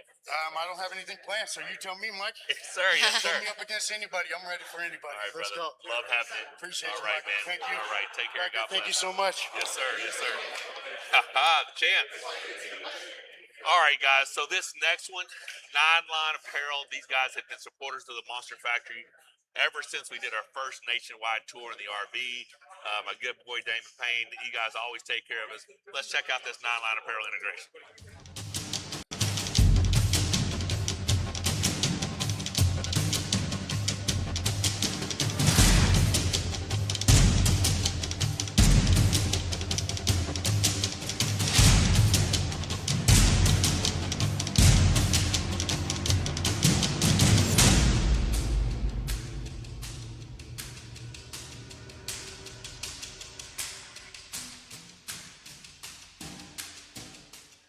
like I said, be sure to use code Monster20 there. What you gonna say, baby? I'm gonna have to ask, what was your weight in that integration? I don't Because know. you I were was looking I lean. was pretty though, wasn't I? that's that lean, mean version of Michael Todd. I probably was about 250, all abbed up and clean looking. I'm a slightly bigger version now. Man, you were doing those ropes like a beast. Man, didn't I look good? All right, so yeah, appreciate Nine Line Apparel for the continued support. We have Micaia Paulk versus Richard Cogburn. Richard from Arkansas, Micaia from Savannah, Georgia. Leonard Harkless, call these athletes to table, please, sir.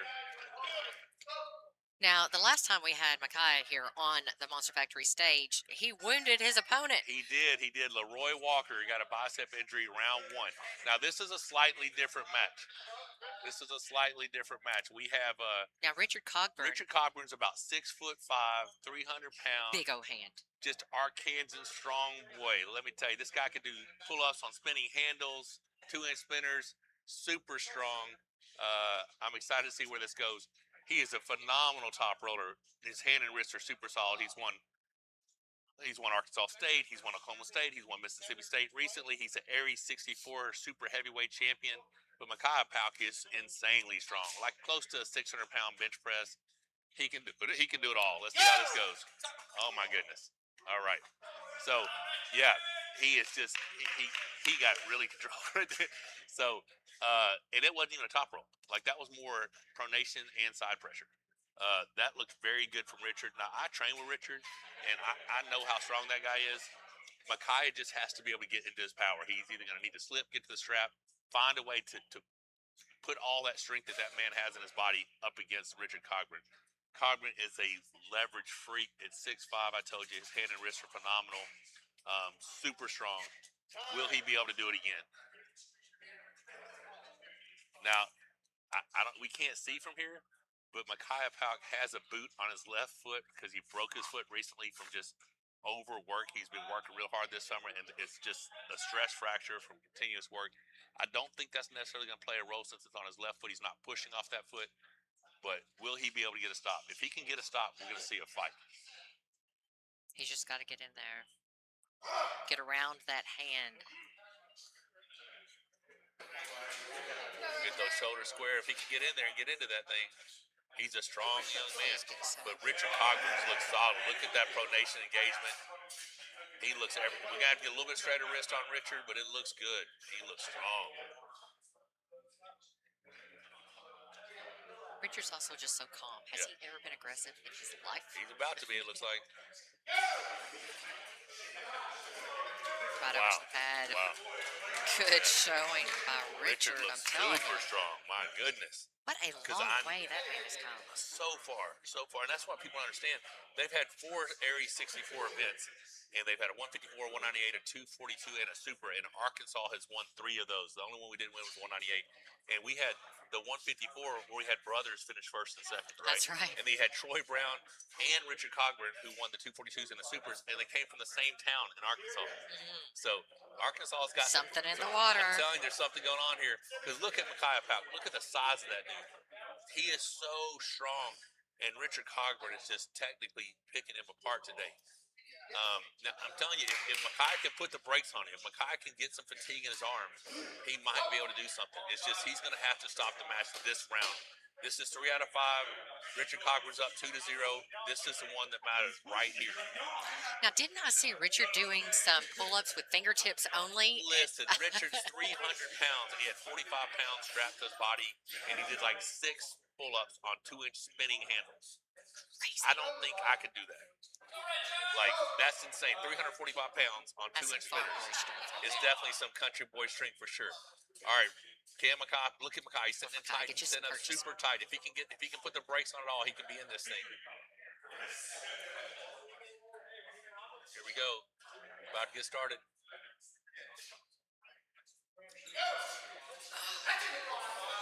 It's a little bit better. You got no, straight him. Okay. Man, it was close. It was close. Was. Oh my goodness. Micaiah Paulk, let's talk to you, young man. Come on over here and let's have a chat real quick. This fellow is so respectful. He Every is time such a- he he's comes such a here, good young he man. is a pleasure to have working out in the gym or Wow, that guy's got some leverage, doesn't he? Yes, sir. Yes, sir, he does. Because I know how strong you are, and for him to be able to that leverage out of you just couldn't get any connection. Felt like I couldn't really get connected in my hand real well, but he is strong. I give it the credit. Oh my goodness, yeah. So I got you really- think if you could have got to the strap, you could have done a little bit something different? Yes, sir. Yeah. If I could have got the strap, it would have been way better. But his hand felt solid. His hand's and it so was soft. solid. Yeah, people don't realize I train with this guy, and his hand is like it's super strong. Yeah, his hand's At solid. first, when you grab it, you're not super intimidated until he just blows up, and his wrist feels so rigid. He just feels so connected. Yeah. And he's pretty new to the sport. I mean, I don't know. I think you might be a little bit newer. Yes, sir. But I mean, so what do you think you need to work on? We know you have the strength. You know you have the power. Is it just more table time? What do you think you need? Definitely need more table time. Should have tried to get to the strap, pull him out of the strap a little bit. But my plan didn't work to try to get out of there. So once I felt like I couldn't get out, I just tried to go in. You just had to commit to it, right? Yes, sir. But it's always a pleasure having you here, young man. We can't wait to see you again. Oh, I can't wait to come back again and sir. compete. Yes, All sir. right, Always God a good bless. time. All right, brother. Richard Cogburn, let's see you over here. Champ is in the house. Check you out. Got you some Monster Factory hardware there. Got you a nicely fitted shirt because we got you the wrong size shirt. But it seemed to work well for you. Is that what you thought was going to happen? How hard did you prepare for this match? Trained pretty hard. The guy was very strong. Very strong. I felt Yeah. I couldn't let him get in his power. Yeah, I mean that was a smart move. That was a smart move. Yeah. But you basically negated any access to his power through your strong pronation. Yes, Yeah, looks super solid.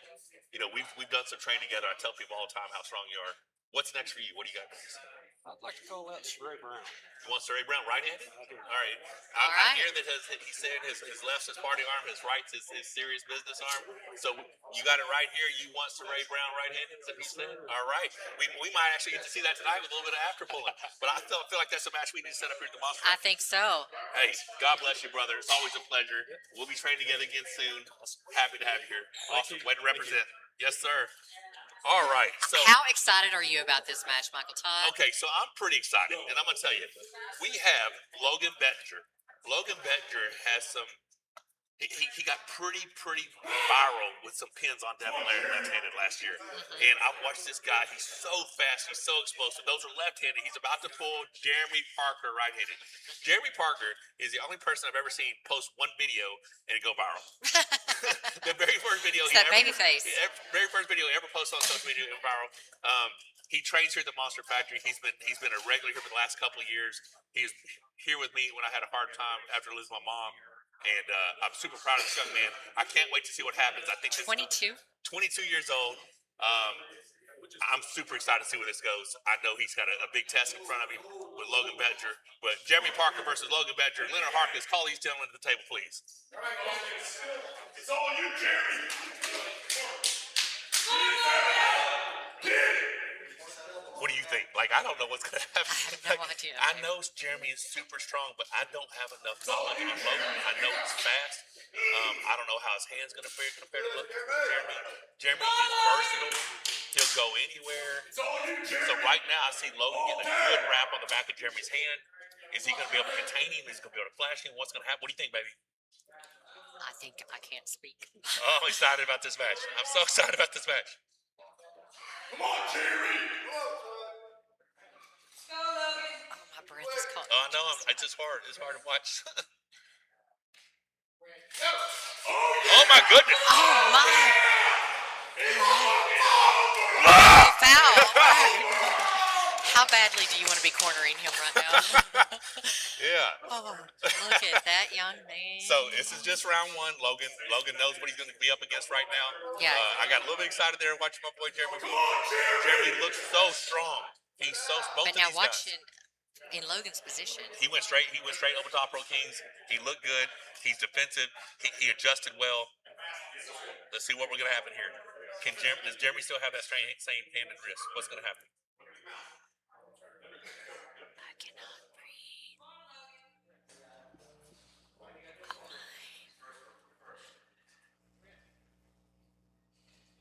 ready, go. Oh, look at that.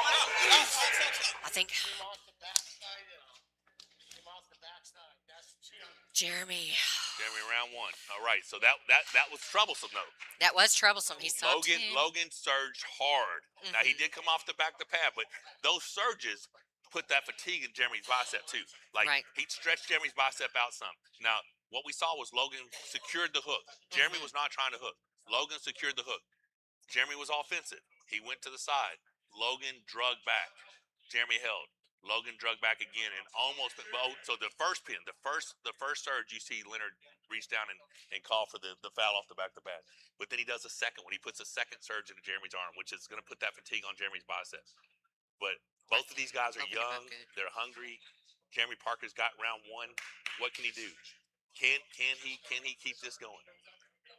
He's got the gorilla over there in his corner giving him some advice.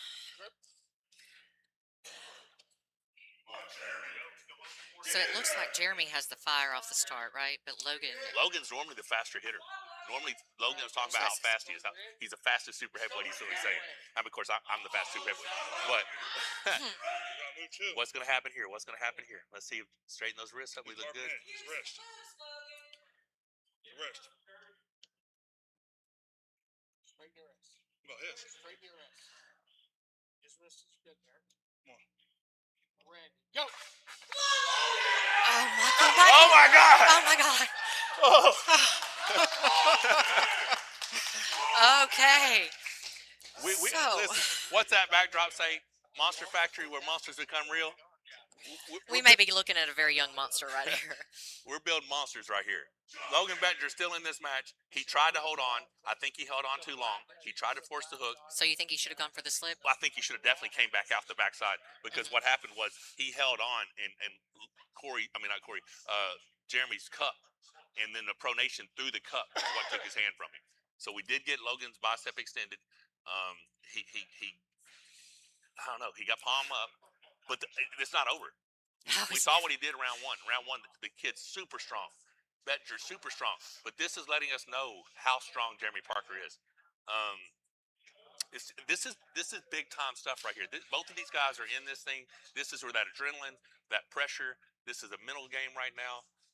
You got Logan over there trying to get rid of some pump in his arm. He is trying to get rid of those air squats. Will do it. Those air squats will do it. We got Logan Bettinger's mom out here. She's his biggest fan. I met her yesterday. Super sweet lady. Now we also have Jeremy's father. His father's right over there watching this match. He's a big supporter of his son. Jeremy would have been playing college football, but he had too many concussions. So he went in management in the Pizza Hut. Now he has his own food truck, and he is consistent with his training, and the kid's dedicated, and we're seeing a very impressive young man today. But this match is not over. Logan Bettinger's looking good. He looks like he's trying to chop in hard. We got to get a little bit of wrist trade on Jeremy. Looks good. Sit still. Ready. Go! Okay, Logan's got more of a bite this time, Michael. Logan's going to get out. He's going to get out. Whew. All right, now what happens? Man. That could change things. So it can change things. It can change things because what we saw was Jeremy commit to a press, get his wrist compromised. We saw Logan walk through the hand and bend his wrist back pretty freaking far. Yeah. So did that blow Jeremy up? Jeremy's up 2-0. He's one match away from sweeping this thing. But right now is a chance where Logan can turn things around. Right now is a chance where Logan can turn things around. He looked good. He's fighting hard. We're about to be in the strap. I don't know. Jeremy and I pull in the strap a lot. Jeremy likes the strap. Jeremy has a flop press. Jeremy has a king's move. He's very versatile. But what we're seeing is a hungry Logan Bettinger who's not giving up. He is here to fight. Please just don't dump my head. I will not dump. I will push you down. Just don't push up into me. I will do anything. I'm sitting over here shaking like I'm cold, and it's just the adrenaline that just totally dumped. Now, we do have a 10-minute intermission coming after this before the main card. But right now, I can't help it, guys. Actually, we have an integration immediately following this, correct? We have an integration, then a 10-minute a break. But I'm excited. Like, this match is getting me. All the matches tonight have been amazing, but I have an emotional investment in Jeremy because I've seen this kid progress. He's the one person. Every time I grip him, he feels stronger. The kid just keeps getting better. He keeps getting better, and the fact that Logan is so close to him just shows you the level that Logan's at. Can we get a little tighter? Yes. Way loose. Put your palms together and it'll help. All right, here we go. This is, like I said, The strap tells no lies. We're about to find out who the stronger man is. Couple of hungry young men right here. Still too high. No, he's over my tattoo. Look. All The knuckle line's stop, right here. stop, both of you. All wrap. Ha ha. Right? Now, don't come in higher now. Good there. Center's this way. Come my way. You're in the center right there. Bring your left shoulder in. Now, flatten your palm. A little bit more. Come on. Wrist. This is a great match. Wrist. He's going back. Ready. Go! Hey, elbow down. All right, so now the bad news for Jeremy is now every time we go Go to to the strap. strap. So what does he got to be able to do different? Like He Tom? needs to not go backwards. He got caught in Logan's power right then in the straps. He needs to change things up, and he has it in his arsenal. He has a technique that he can use right now. Is that open top roll? It's not that one. It's a different one. So what we saw today is Logan is not the fastest super heavyweight because he was getting out hit, and right now he's forced to be in the strap and put that power down. So we're seeing he's a very strong man once you get connected to him. Did I hear something about an injury? Who? I thought I heard Jeremy say his pronator popped. Well, if it did, we're just going to arm wrestle with a pop pronator.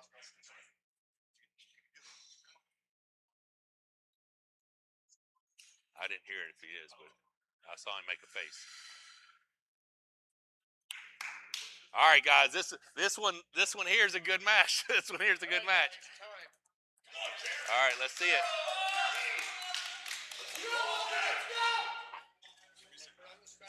I can't corner Jeremy, but he does have a technique that he can use. You know what I'm saying? Like,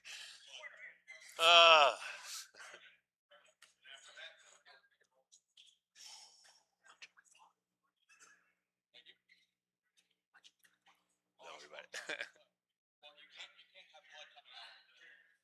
Is he bleeding? We do have Wherever you think, Band-Aids. whatever you think's best. That's just what I'm seeing. We have band-aids. Somebody bleeding up there? I think it's Logan. But Well, you're not done. Keep your wrist back. But I'm not going to let you go away. I'm not going to let you go any higher than that. You guys are right good right there. Just don't push up into me, and I won't have to force you down. Thumbs down. Couple of strong young men here. This is one heck of a fight too. It just shows you this young group of people coming up. They're dedicated. They're consistent. They're training hard. They get a lot of table time. They hit tournaments, and it's showing on the table. We got a new crop of arm wrestlers coming up in North America, and these guys are leading the run.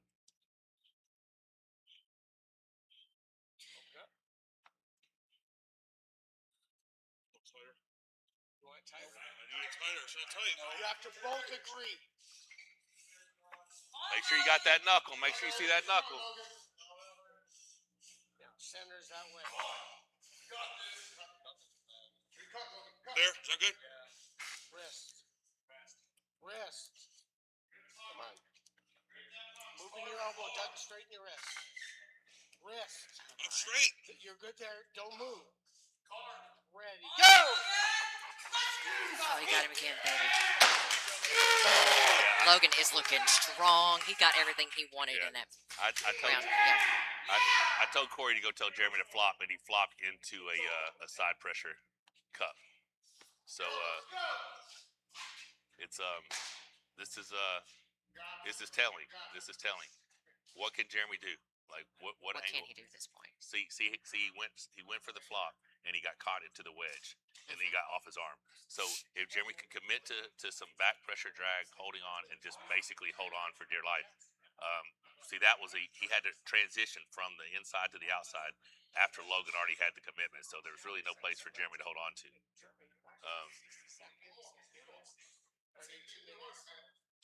It's a good match right here. This is a good match.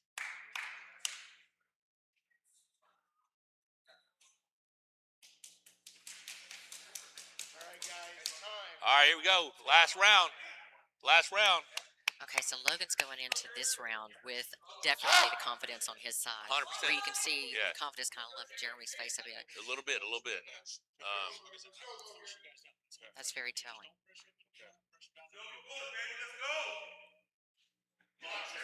Comes down. I'm so on the edge of my seat watching this stuff. See, that's what's crazy. It's like that's the Monster Factory rules. Once you go to the strap, you stay in the strap, right? That was your rule, That Michael was, Tug. but I'm a big believer. Hey, strap tells no lies. It's a strength sport. You keep you keep repeating that, but actually we know things are changing with the strap game. Well, a little bit, but I mean, listen, you have to be able to arm wrestle the strap. You have to be able to arm wrestle the strap. It is a strength sport at its core.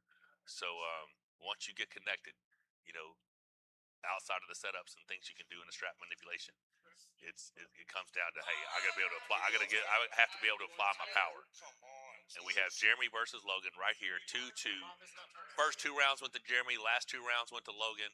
And the momentum's definitely going Logan's way, but can Jeremy hang on? Sorry. Well, Close your he hand. might get fouled out. All right, here we go. Let's go, guys. Come off his knuckle a little bit. Don't move that. Now, flatten it out. Flatten it out. Now your wrist. Come on. Red. Go! Jeremy's got to get in there. That's definitely. That's it. Jeremy's in it. Jeremy is in it. That's stand up. Stand up. Foul and losing. No foul. Oh my God, these kids are fighting. This is killing me. Yeah, That was a great match. match. This is a match right here, gentlemen. 2-2, 1 foul on Logan. Jeremy is able to hold the surge, force him into a declined humerus, which wasn't what was called. It was the elbow off the back that was called. Definitely declined humerus. So, like 100% I'm watching it right now. So, yeah. Great match. Great. Look at that fight from both of these gentlemen. Look at the movement that Logan's making. Look at that commitment. I think I want to make this like a best of all night right now because I'm loving watching these All two I know arm is wrestle. Logan hates me and he spilled my chalk all over the Monster Factory floor. He just totally threw it on the floor. This is where it's all matters right here. Everything else up to this point, this is the only thing that matters right now. Both of these young men want this. They want to prove that they're the top of the heap of the up-and-coming super heavyweights in North America.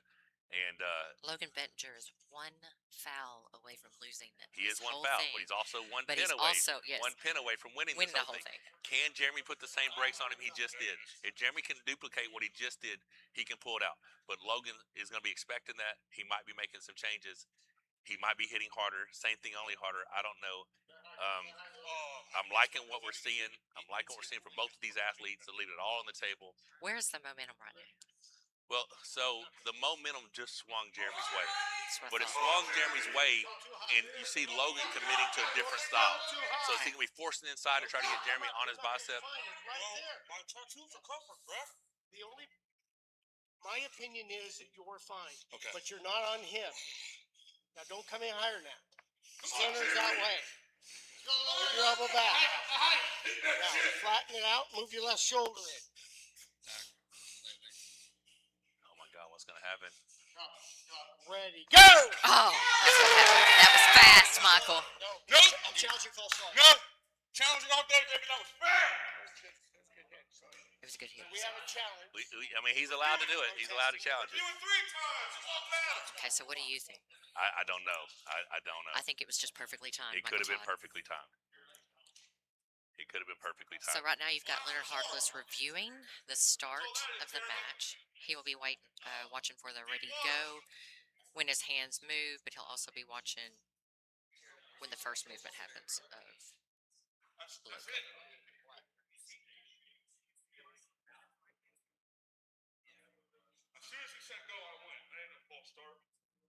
I love it when the arm wrestlers are trying to convince the like, that's what you do, man. That's what you do. You're supposed to do. We're just gonna watch this replay, but it was a great hit either way. We've seen you protest a few, haven't we? Me? Never.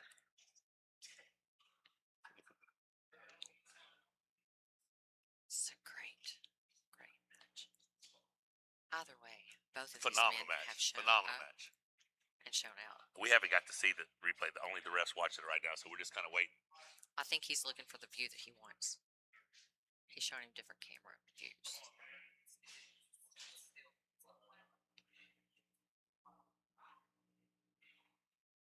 Are you saying you don't have it? Oh my God. Okay, so at this point, the referee has to make a Judgment call. Hang on. Hey, he's got it. He's got it now. He's got it. He's got the video. Leonard, he has it. That was a previous match. Previous match. Previous Nope. match. Okay. There you go. All right, guys. Awesome match. Jeremy Parker, get over here. It wasn't even where I even hesitated. It was right on the nuts. I know it's not the outcome you wanted. He Did it? Yeah, she said. I thought I heard you say about your pronator. I felt it going in the camera.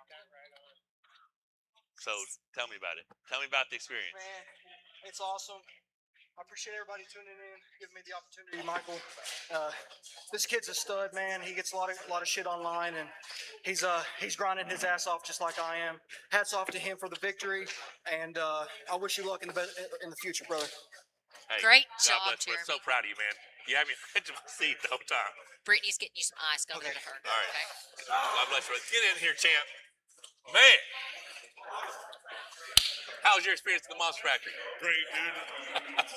Hot Springs in general is just a great place. It's a great place. I'm glad I listened to you. Highly recommend. Dude, this was amazing.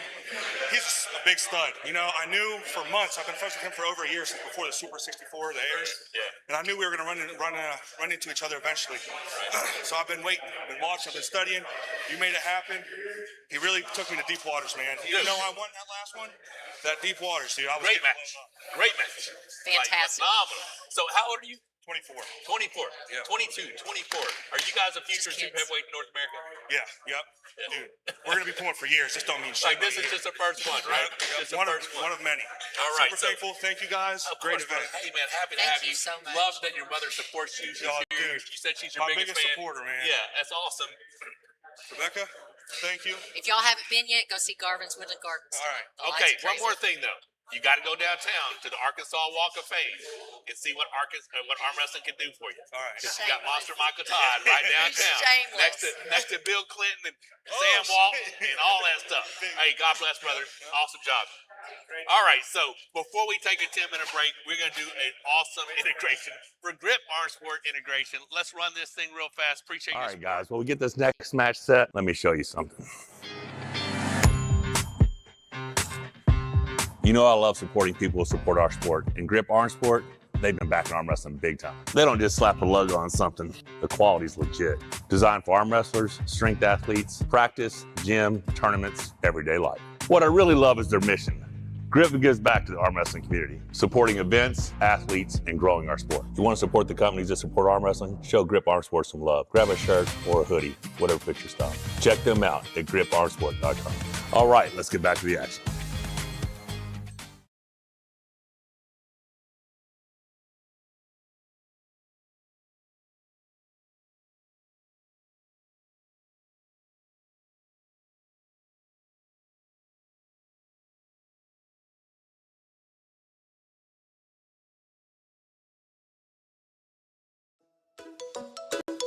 Are you ready? For what? We're just dingling.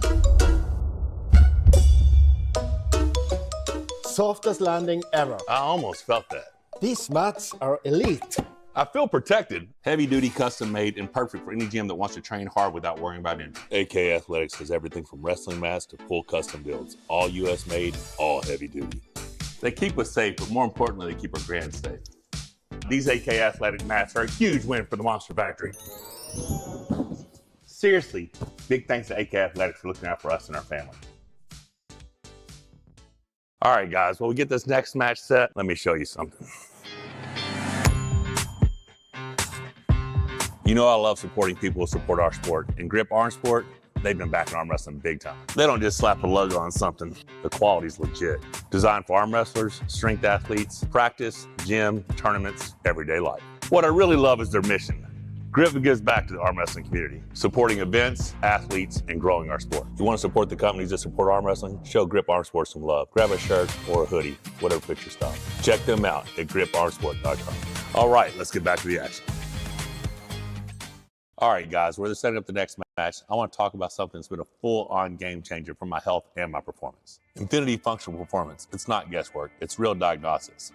Hormones, gut health, sleep, VO2 max, recovery, science, not bro science. Gillian was insanely thorough. The most detailed breakdown I've ever had.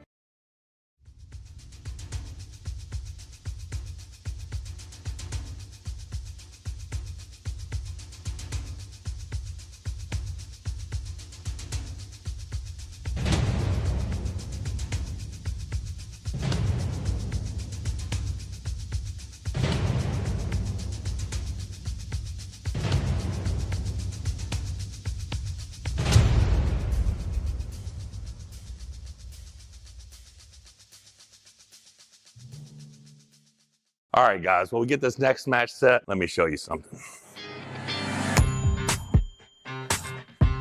You know I love supporting people who support our sport. In Grip Arm Sport, they've been backing arm wrestling big time. They don't just slap a logo on something. The quality's legit.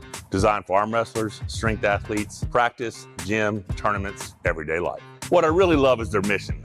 Grip gives back to the arm wrestling community, supporting events, athletes, and growing our sport. You want to support the companies that support arm wrestling? Show Grip Arm Sports some love. Grab a shirt or a hoodie, whatever fits your style. Check them out at griparmsport.com. All right, let's get back to the action. Are you ready? For what? We're just dingling. Softest landing ever. I almost felt that. These mats are elite. I feel protected. Heavy duty, custom made, and perfect for any gym that wants to train hard without worrying about injury. AK Athletics has everything from wrestling mats to full custom builds. All US made, all heavy duty. They keep us safe, but more importantly, they keep our grand safe. These AK Athletic mats are a huge win for the Monster Factory. Seriously, big thanks to AK Athletics for looking out for us and our family.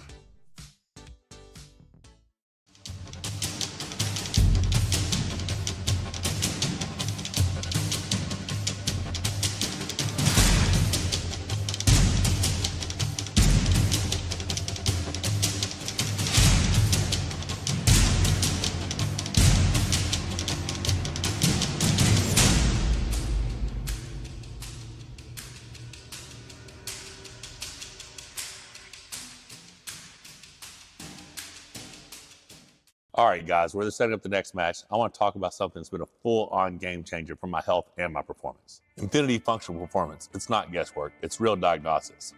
Hormones, gut health, sleep, VO2 max, recovery, science, not bro science. Gillian was insanely thorough. The most detailed breakdown I've ever had. VO2 max testing, metabolic assessments, hormone panels, gut analysis, sleep study. I finally understood exactly what was holding me back. Then he built a plan just for me. Supplements, peptides, hormones, recovery work, calibrated to my sport, my body. I'm talking every detail accounted for, nothing overlooked. For me, this isn't just about winning matches. It's about staying healthy, staying competitive, and staying in the sport for the long haul. And you can't get that without understanding what's going on inside your body. Huge shout out to Infinity Functional Performance for supporting the Monster Factory and helping me level up. If you're serious about your health, I mean serious, check them out. All right, let's get back to the matches.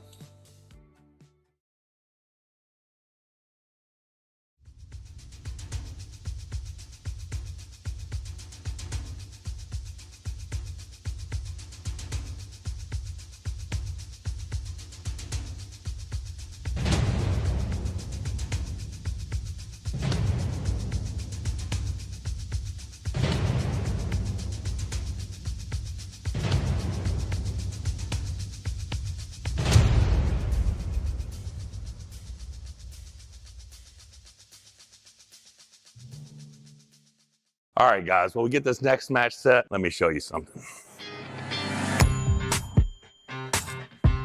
You know I love supporting people who support our sport. In Grip Arm Sport, they've been backing arm wrestling big time. They don't just slap a logo on something. The quality's legit. Designed for arm wrestlers, strength athletes, practice, gym, tournaments, everyday life. What I really love is their mission. Grip gives back to the arm wrestling community, supporting events, athletes, and growing our sport. You want to support the companies that support arm wrestling? Show Grip Arm Sports some love. Grab a shirt or a hoodie, whatever fits your style. Check them out at griparmsport.com. All right, let's get back to the action. Are you ready? For what? We're just dingling. Softest landing ever. I almost felt that. These mats are elite. I feel protected. Heavy duty, custom made, and perfect for any gym that wants to train hard without worrying about injury. AK Athletics has everything from wrestling mats to full custom builds. All US made, all heavy duty. They keep us safe, but more importantly, they keep our grand safe. These AK Athletic mats are a huge win for the Monster Factory. Seriously, big thanks to AK Athletics for looking out for us and our family.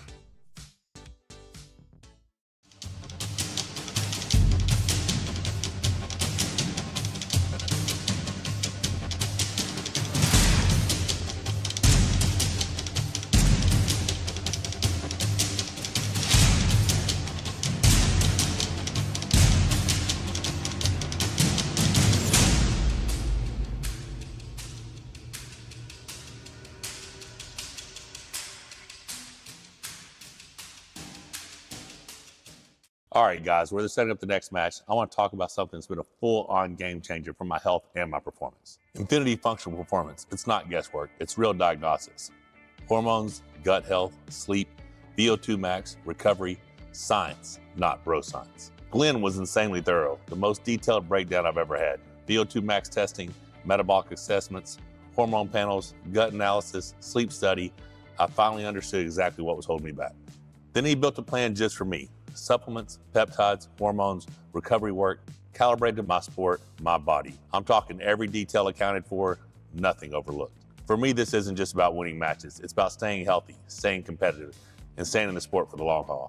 And you can't get that without understanding what's going on inside your body. Huge shout out to Infinity Functional Performance for supporting the Monster Factory and helping me level up. If you're serious about your health, I mean serious, check them out. All right, let's get back to the matches.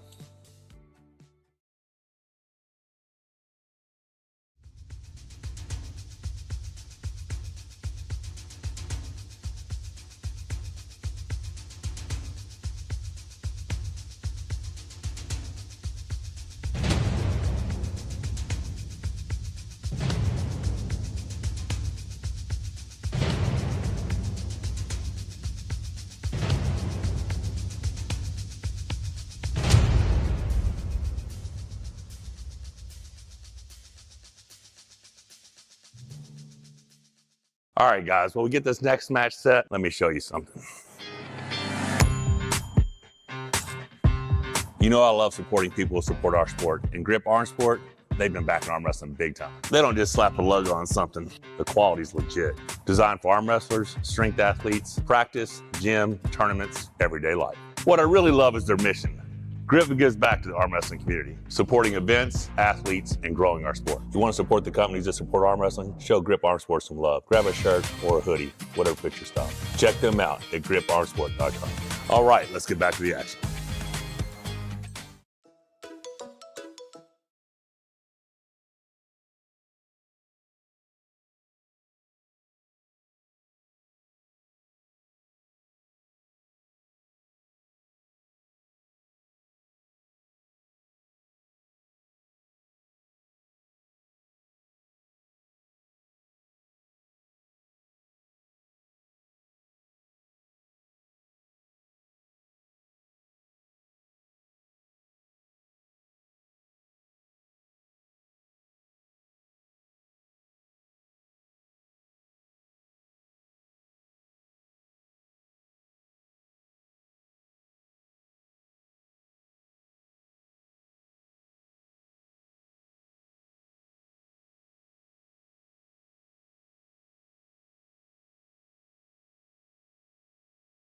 Weather is getting Listen, crazy fast. I dove in the pool today, and it's like 46 degrees. So in the pool. yeah, I did some laps, and obviously I got in the hot tub afterwards. But that's my recovery. I did not do that. That's my recovery. Normally it's a did not do cold plunge, then dive in the pool, do some laps, then get in the hot tub.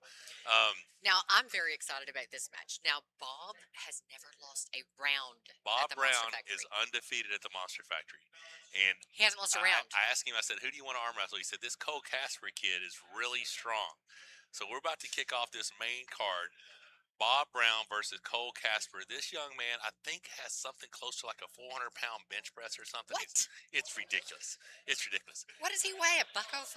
Maybe 195 or something. So he's doubling his body weight. Super strong. But let's get this match going. Leonard Harkless, if you get the arm wrestlers to the table, please. Let's get this thing started. Now, Bob Brown has been making the rounds, and I mean, he's been around for a long time anyway, but I'm just saying he's had a lot of activity of late. Well, yeah, and didn't he blow his bicep as well? Baby, that was a couple of years ago. I know, and look where he's come from since then. Uh-huh. It's like everyone that tears their bicep gets stronger.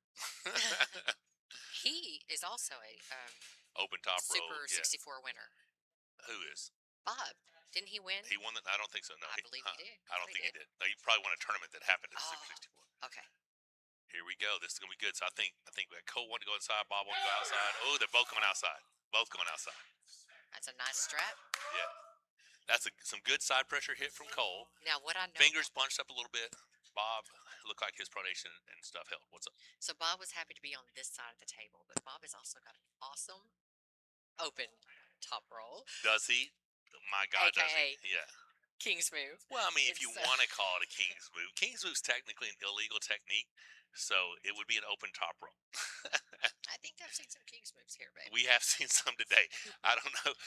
I've definitely seen some declined humorous, and we haven't really been jumping on that too much. But so right now, you got it says Mirala. This is Cole Casper versus next match. All right. Okay, Up next, I see it underneath it. There we go. Getting that correction. I love it. All right, so we have a little strap connection here. The buckle is on Cole Casper's hand, which is what Bob was excited about, coming up from the left-hand side. Now, is Bob another one that likes a real tight strap? Or is he? Well, probably not right now. I would think he does when the buckle's on. Who knows? Maybe he does. You would think open top roll, you would like it, but I think he's cool with whatever connection he gets because he does go back so hard. Now, it's going to be whether or not Cole has enough horsepower just to go straight through his arm. Because if there is a stop, we saw Giannis Amalans do it a couple weeks ago. Okay, Bob got that stop. Bob's working. Cole's in it good. See but Bob bumping with a little bit of side pressure there. He's He's keeping that height. Yeah. There we go. Yeah, that's a nice spot for Bob to be in. And he's already transitioned up with the shoulder commitment. That was a beautiful transition from Bob. Now Cole is just fatiguing his own hand and wrist right now. So at this point, Cole's best move would be to just go ahead and let it go. It definitely would have been, yeah. Off the bat. That's what Bob does. Bob gets that hand control, leads his opponent, commits that shoulder, comes forward, and perfect display of arm wrestling from Bob Brown. That's that 30 plus, 40 plus years experience. Bob's another one who's been arm wrestling longer than me. I think he started like in the late 80s where my first ready go in a tournament was 1990. But you guys have got very similar moves. Yeah. And also your arms are very similar looking as far as they won't straighten The amount of openness that they get. Yeah. Neither one of our arms open too well. Like neither one of us are going to be dunking a basketball anytime soon. And I think I remember his being worse than yours as far as how far it would come back to your face. Well, no, I think mine came less to my face and his opened up less than mine. I think mine actually opened up further than his. And both of those were pre-injuries for you guys. Yeah, both of us before our injuries. But yeah, Bob looks super strong. Cole is so powerful. Now, where is Cole ranked? Because I think that's why Bob was looking at him. It's a 190 ranking. Okay. And I don't remember if Cole was ranked above him or below him. I can't remember. Okay. But we saw Cole give Coach Ray a heck of a match at East versus West tournament. Uh-huh. So the thing that's disadvantage for Cole here probably is it immediately goes to the strap. I do. Here's Bob. Chalk that thing up. We got a little bit of blood on Bob Brown, and what we do here in Arkansas is we just rub some chalk on it. The dirt's outside, the chalk's inside. We're just gonna rub some chalk on it.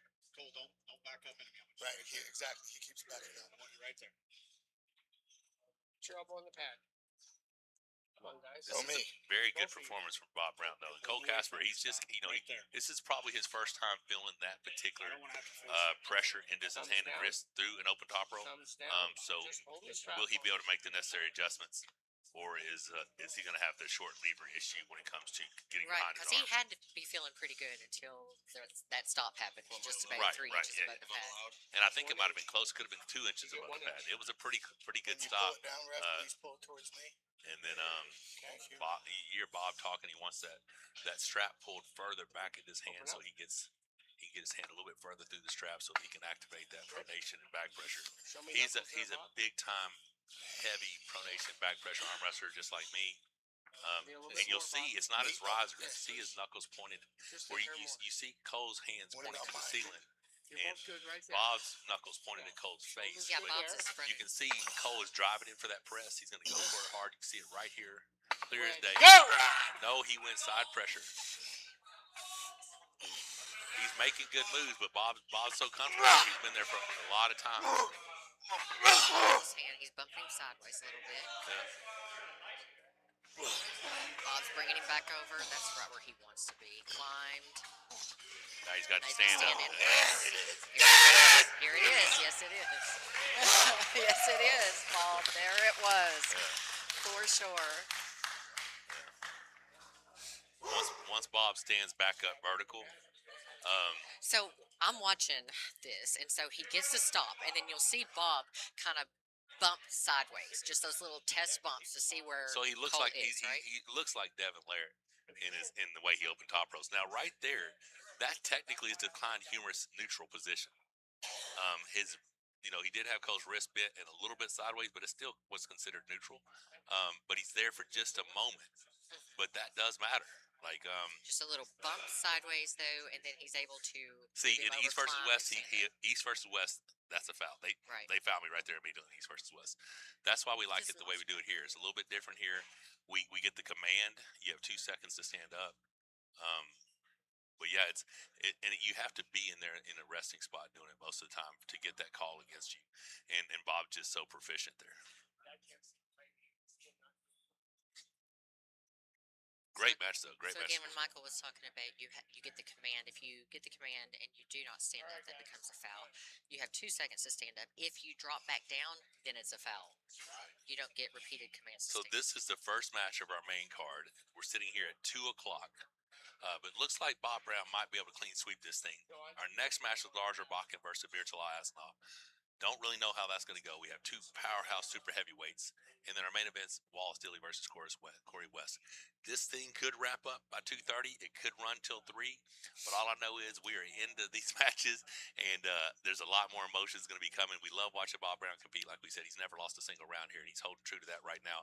But Mirala and Lars, both wonderful individuals. Mirala has always been such a kind guy every time he comes and visits. And like you said, he brought you flowers one time, so you're a big fan. But Lars has just been a staple here at the Monster Factory. He comes over here, he trains with me, and then we're definitely going to visit him in Norway. He walks on our treadmill at 3 a.m. 3 a.m. treadmill walking. But we're about to see 2 guys go at it after this match that are true super heavyweights. So Okay, is Cole going to try anything different now?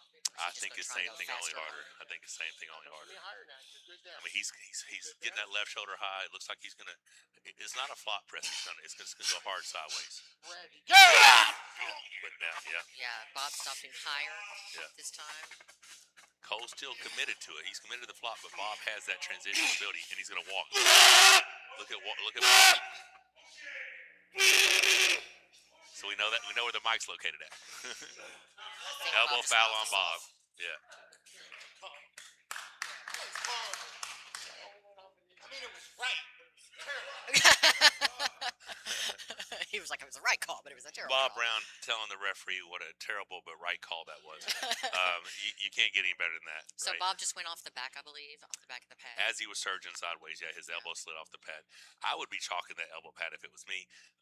But yeah, he looked very strong. Cole is just putting so much pressure into Bob's arm, and Bob's wanting to stand up and get that side pressure with his hand through Cole's hand to get his shoulder behind it. And Cole is just unwilling to relent and push sideways, and it's what forced Bob's elbow to come off the back of the pad.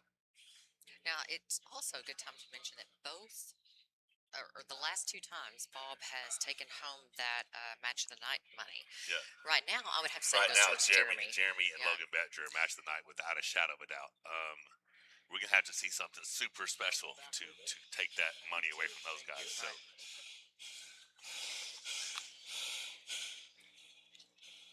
Got a little breathing heavy going on. Well, I'm sure that It's not it's warranted. It's not Michael Todd this time. So It is not.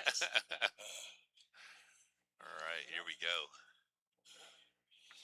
These guys they're leaving it all on the table. Mic at the table, yeah. These guys are leaving it all on the table for sure. I love this so much. It's a great venue. This is a great venue. This is a great setup. I love what we've done here. So many folks like to see the big guys arm wrestle, and I understand that, but you sometimes see better arm wrestling among the lighter weight divisions, classes. yeah. Well, they don't have the same horsepower that the bigger guys do, so they have to be more technical at times. But Bob Brown's very proficient. That was much better stop on Bob. Parallel pin. Parallel pin. Bob keeps the streak alive. Hasn't lost a single round at the Monster Factory. That is something, I'm telling you. And I got to tell you, when he got here from the plane, he was looking a little run down. He looked a little ragged. Yeah. Good job. All right, Cole Casper. Cole, you brought it. Is that your first experience with an open top roll? It's different, isn't it? Yeah, fucking sucks.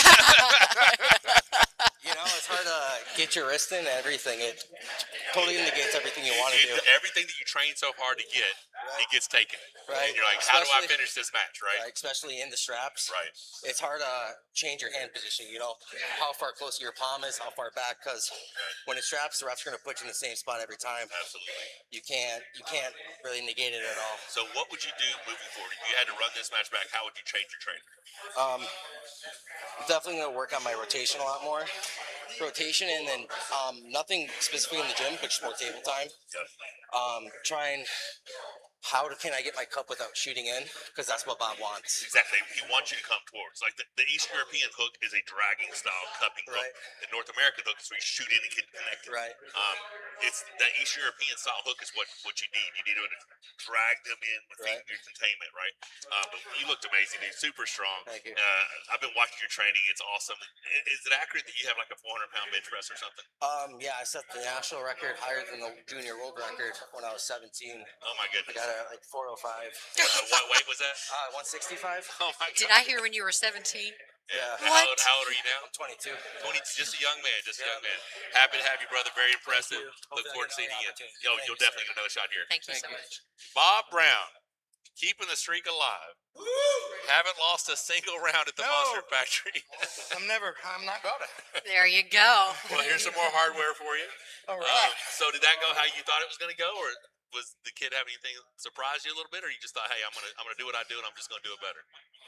It kind of went the way I thought it was going to go. Everyone told me super strong, super fast, and hitting sideways and inside, which for me is fantastic because you're coming right into my power. So it's a question of he's either going to drill me or I'm going to stop him and I'm going to bring him back. Right. And I'm familiar with that. You're familiar with that. Now, last month I caught a cold like a month ago, and it just never went away. Finally got on amoxicillin like 5 days ago, and just yesterday I started to be able to breathe really well. Okay. Really, so I can breathe. I don't really think that factored. Honestly, I think I could have stopped him, but that's pumped up. That's got a pretty good pump on it. Yeah. Now, don't you have a match like next week or something? Artem Taranenko. Artem Taranenko in 8 days. So if you're watching Artem, same thing, just faster. How old are you, Bob Brown? I am 60. 60. Now, when was your first ready go in a tournament? Oh shit. 1983. So yeah, so I was 1990. 42. 42 years ago. Yes. Yeah, wow. Yes, sir. And this arm is screwed up enough to show it. It's screwed up enough to get stronger now, Exactly. right? Like now it just keeps getting stronger. Exactly. Hey, always a pleasure having you, brother. Thank you. All right, Appreciate God bless. it. Thank Awesome you. job. Thank you, Thank darling. you so much. Love you, honey. Yes, sir. All right. All right. Man, oh man, I love seeing Bob win. Well, how do you not? It's so much fun because he gets a little crap talking. He he gets a little excited. I love how Tells him excited what's he up. gets. We're gonna run a little Infinity functional performance integration real quick. Which he is here, right here in the Owner back. right over there, Glenn Cochran. Super appreciate this man's support of everything here at the Monster Factory, but also what he's doing for me with this quest for Levon Sagnashvili, right? He's making sure my hubby is healthy, which is incredibly important. And what she means by healthy is really big arms. All right, guys, we're setting up the next match. I want to talk about something that's been a full-on game changer for my health and my performance. Infinity Functional Performance. It's not guesswork. It's real diagnosis. Hormones, gut health, sleep, VO2 max, recovery, science, not bro science. Glenn was insanely thorough. The most detailed breakdown I've ever had. VO2 max testing, metabolic assessments, hormone panels, gut analysis, sleep study. I finally understood exactly what was holding me back. Then he built a plan just for me. Supplements, peptides, hormones, recovery work, calibrated my sport, my body. I'm talking every detail accounted for, nothing overlooked. For me, this isn't just about winning matches. It's about staying healthy, staying competitive, and staying in the sport for the long haul. And you can't get that without understanding what's going on inside your body. Huge shout out to Infinity Functional Performance for supporting the Monster Factory and helping me level up. If you're serious about your health, I mean serious, check them out. All right, let's get back to the matches. So I have to say that when Glenn came here and did all of your evaluations, I was very impressed. First of all, by the complete look that they take. He was talking about making sure that you were mentally healthy, that you were physically healthy. Even talked about your spiritual health, at one point. But bringing in things like your microbiome, your gut microbiome, how your sleep. He did a sleep study. Everything is just really the most comprehensive approach I've ever seen you. 100%. And that's what it's going to take for the goals that I have. So I could not be happier with this partnership with those guys. He's been amazing. So yeah, I'm going to sing their praises. But we have a match right now. Okay, Mirala Asanov versus Lars Rebakin. I hate when you set matches between people that I love both of these guys. Now, right. Lars is just like family. He's been here, part of the Monster Factory so much. He's become part of the furniture, right? Right. But then Mirala, what a champion! Very excited. The dude's beating Levon Sagnashvili. He's got wins on Truman. He's taken you as far as he's a bad dude. So. This is going to be an amazing match. True super heavyweights. Leonard Harkless, if you'll call the athletes at table, let's get this thing going. This is our co-main event tonight. Lars Rebakin, Mirala Asanov. So Lars has already been here for a couple of days, and I asked him, how you feeling about this match? He goes, I just believe what Michael tells me, and Michael says I have a chance, so I believe I have a chance. Okay. So we have 320-pound Mirala Asanov versus 280-pound Lars Rebakin. This is the biggest Lars I've seen. Now Lars has been. This is the biggest since he competed against you. So he normally sitting around that 253 mark. Goes from 240 to 260. He's 280 pounds right now. He's been as heavy as 308, 310 in the strongman days. I think he's like the 13th person in history to ever deadlift over 900 pounds. Super strong individual, crazy strength pedigree, but an amazing cardio athlete. Right there, yeah, Lars. Look at him. Yeah, but look how thick the thumb muscle is on Mirala Asanov. I see right? that. Holy crap! It's hard to reach around that I hand. feel like they need to move him this way just a tad, but let's see what happens. Go! Slip. Went right over the top. Right over the top. That's what Lars wanted to do. He wanted to flop, get to the strap, and he's happy now because he knows he's going to be in the strap moving forward. Now he's going to take a different approach now. We talked about this.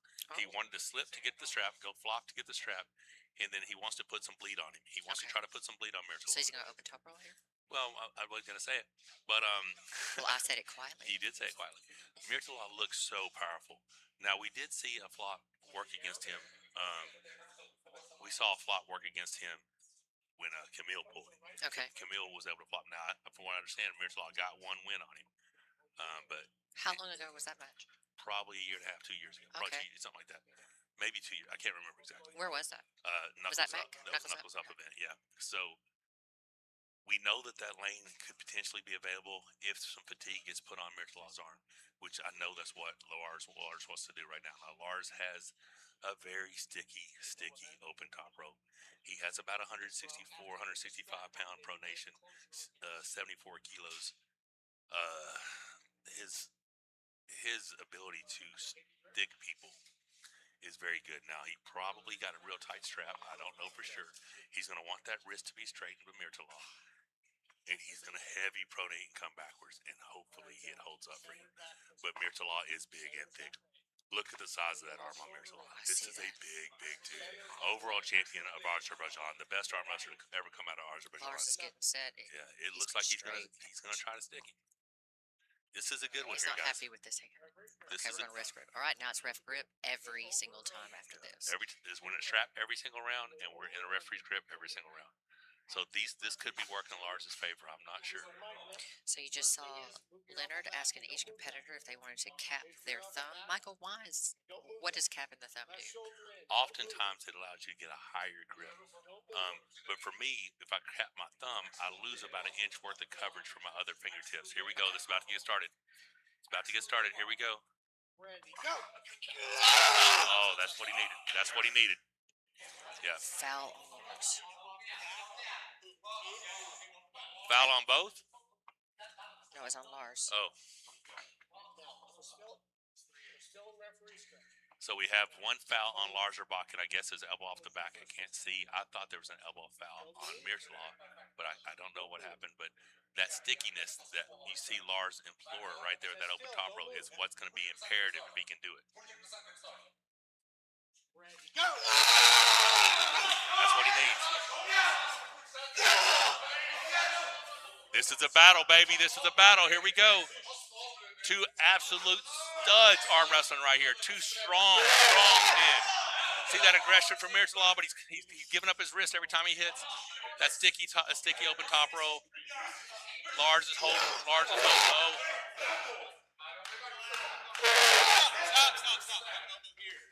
Elbow on Mirala. And he's stopping him 2 inches above the pad. This is what Lars needs.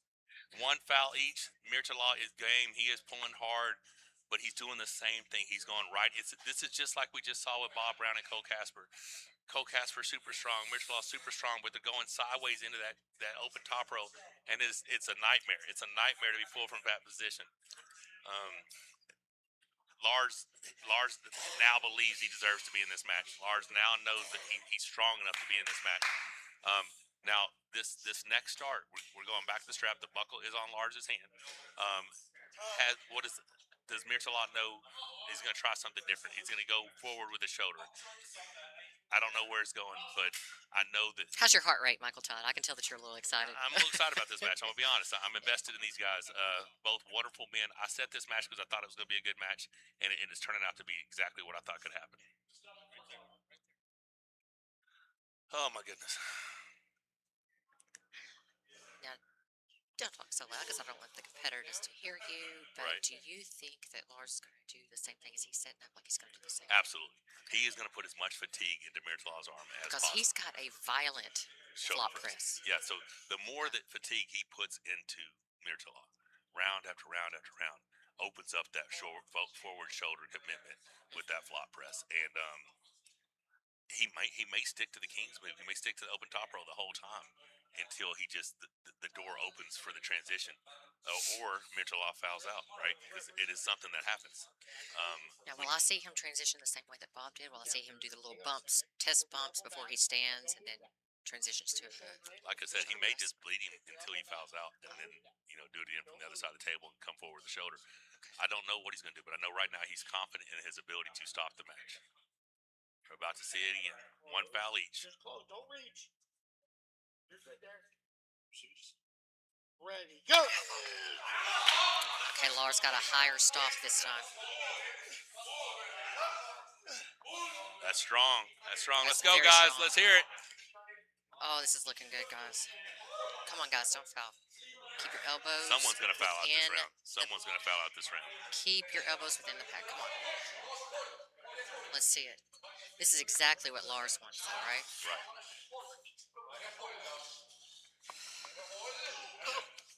Oh, no, please.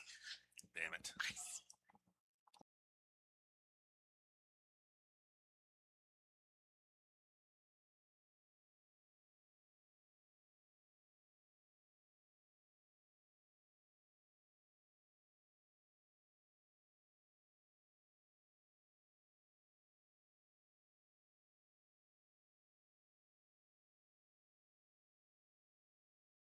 done.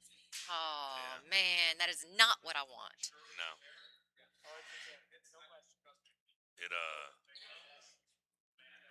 man, I hate that so much because I really care so much about that guy.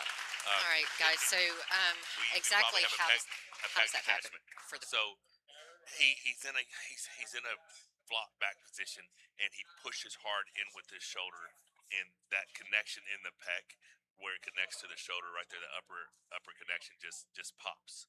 You know, it's not what you want to see ever, but it is. I mean, it's just one of those things that Lars happen is in not the happy sport. about Well, of that course, no. We this is a big family union getting together, arm wrestling. That's what arm wrestling, the brotherhood of arm wrestling, the camaraderie between the athletes. We love and respect one another, and I hate this. I hate this so much because those guys are so strong, and I know how hard Mirala has been training. Since Mirala is getting treatment, he's got ice on his arm. We're going to go ahead and get Lars over here to the table. Come on over, Lars. Mirala, love you, brother. It's going to be fine. You'll be okay. Go ahead and get his hardware. Hate that. But everything that you wanted to do, you were able to do. That's the good thing. I felt incredibly strong, but this is not the way you want. No, you never want to win like that. Did you feel it when it happened? Yeah. So, I mean, that's everything you've been training is working, right? Yeah. Do you want to stay super heavyweight, or you want to go back down to the heavyweight division? I mean, this is the strongest I've seen you in your comeback. Yeah, for sure. Actually, I'm not sure because, I'm pretty tall and I train all my body, so maybe 115 is too light for me if I'm going to be really strong. Back in the days I was 140 and then I was pretty brutal at times. So. Right. But we didn't even see classic Lars. We saw the flop press to get the strap, which is what we discussed. Yeah, because. And we saw the open top row just catching higher. Getting sticky. You contribute some of that to that pronation lift? It's you programming my training is exactly what I need. That's what you're doing. Yeah. I mean, you're engaging. You look somewhat like Devin Larratt when you stick that spot, and you're just being comfortable and you're holding. But you and Devin are my idols, so I try to copy you Well, guys. what do we see? What are we going to see next from you, Lars? I don't know, but I'm told from East Coast West that they still want me in the league. So of course they do. Yeah, hopefully they saw that I'm strong. I'm telling you what they need. Yeah. They need you in this division. Because the power that you have, and I think you're just going to get coming back into your strength. I think this is just the beginning of what's possible for you. I think so. I hated that from Mirala because I think that was going to be a barn burner. That was going to be a great one, and I do believe you're going to come forward the shoulder at some point. Before it happened, I feel he was fading, but I wanted to do all the rounds and see if he could come up in something. But I hope he will be okay. So. Well, we know he will. Prayers going out to Mirala Aslov. He's an amazing warrior and competitor. Congratulations. There's your Monster Factory medal. Thank you. I know you and I have some more training to do before you head back to Norway. Always a pleasure, brother. Thank you. Proud of you. Thank you for letting me come. Of course, yes, sir. Wow. I hate that so much because he is such a good dude, and it's just, I've had everything happen to me. I blew my lat and then blew my pec, and all in training before a thing, and still we competed those things. I blew the bicep off the bone. My left arm's laying on the table behind me in the middle of a match, but you hate to see it happen to someone who's a friend, I hate that so much so that I'm thinking about changing Monster Factory to Monster Factory Cook-Offs. So all that we're doing We're is just cooking eating. shows. Hey, we're eating. I'm down with eating. We can change the whole model right now. I don't know if Swerve wants to see an eating contest, but I'm down with that. All right, guys. So before we get to our main event tonight, we're going to run the last integration of the evening, 9-Line Apparel. Again, like I thank said, you. Huge thanks. Huge thank you to all of our sponsors, 9-Line Apparel, Infinity Functional Performance. It's important to talk about with 9-Line. They actually support those who give all to us, Amen, yes, our ma'am. veterans, and all of those efforts. In fact, you also see them like when there are big catastrophic events that happen, whether it's flooding or hurricanes or whatever, they'll always come out with special edition t-shirts or something just to raise money for those causes. Absolutely. So if you want to support the companies that actually support those that buy from them, this is the one. Yeah, 9-Line's amazing. I want to go ahead and thank the rest of the sponsors. So Grip Orange Sports, those guys have really come through for us. They've been amazing. We have some more stuff coming. They're going to be on our supporter wall of fame as well. Danny Gillian, his continued support of what we're doing here really means a lot. He's actually on the supporter wall of fame as well. And then AK Athletics, not are they a partner here for this event. They're also a tier partner on the Supporter Wall of Fame. But let's get to this 9-line apparel integration.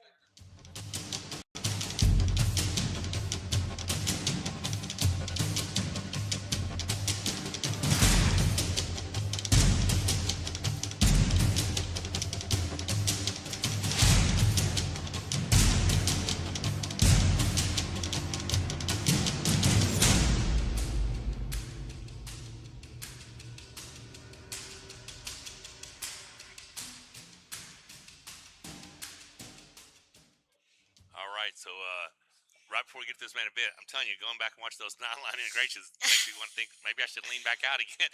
You want to go to that 115? I look good at that way, but I am chasing strength right now. We have some big goals ahead, but right now we have 2 true super heavyweights in North America. This is probably a top 15 in the world rankings match right here. Corey West has always been one of the top super heavyweights in North America, but he's also one of the top super heavyweights in the world. Wallace Dilley has had phenomenal performances.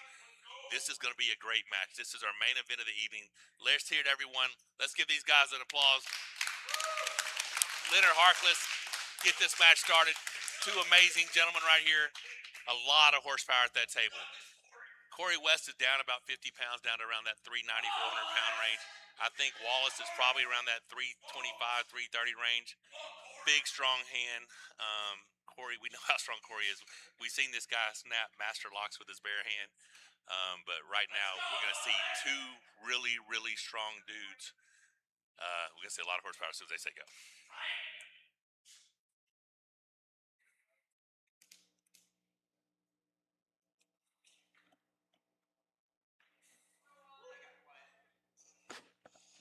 Everybody's holding their breath for this I mean, match. how do you not, right? Look at this. So what I'm seeing is Wallace Dilley set up with a lot of side pressure. Like, he is pushing into Corey hard. Now, the thing is, I grip Corey a lot. That hand is uncomfortable. You hear me? That right hand is uncomfortable. You know? Wasn't it Dave Chafee that said he... Only person he couldn't close his thumb on. He couldn't cap his thumb. Corey's hand was so thick he couldn't cap his thumb. You're going under, you're going over. All right, now. Guys, this is the referee's cut. Put your elbows down. Put your elbow down. Corey's getting a little irritable there. Doesn't really matter. When I'm at a spot where I need to, I will. Gotcha. Now, guys, stop putting pressure on me. Well, I got this is, no, you don't have to do anything. That's right in the middle. Now, move your elbow back. Move your elbow. I don't care if you go left or Leonard right. Harkless I want taking it back. control of these super heavyweights. I mean, there's... Move your elbow back.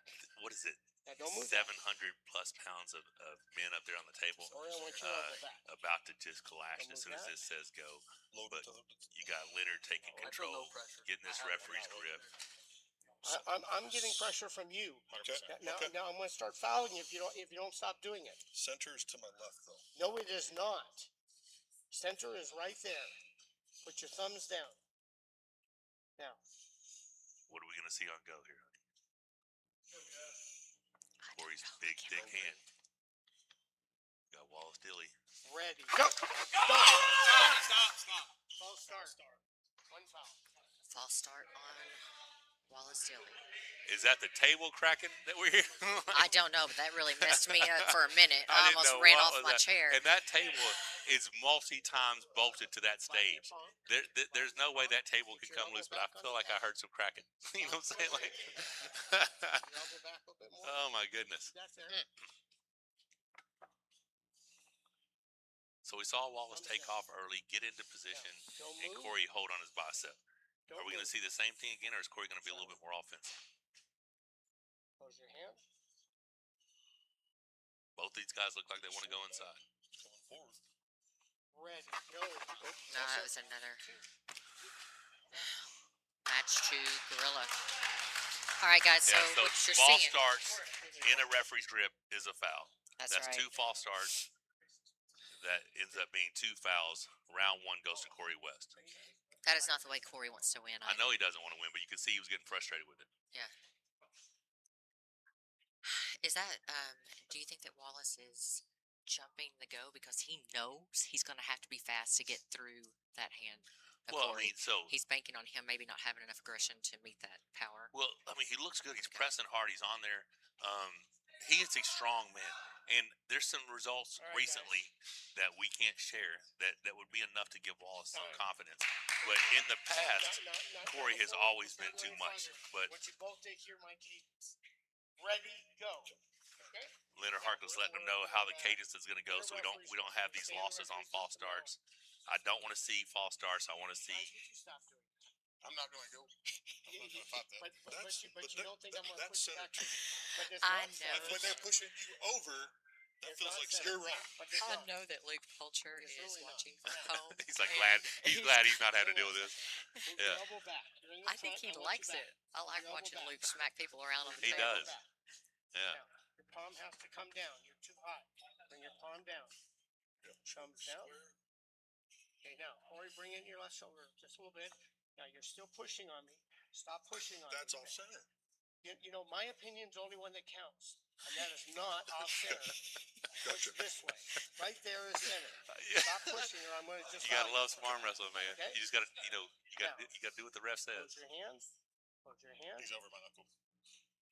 This is my grip. Close your hand. Do not foul, gentlemen. Let's see a match. Ready. Go!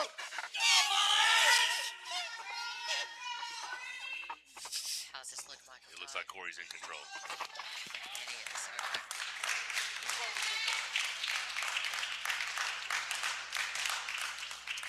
So we have the score is 2-0.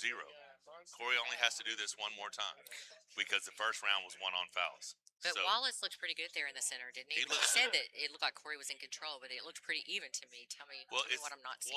what you see is you see Corey make an offensive surge and then bury his elbow into the pad, and you see Wallace with his palm turned up having to try to open him back up. Now look at Corey's angle. See his fist is pecked neck sideways, and that's pushing towards the hand peg, and that's what ultimately you see Wallace just let it go because there's no reason to fight that position when he has one more round that he might could get a better start.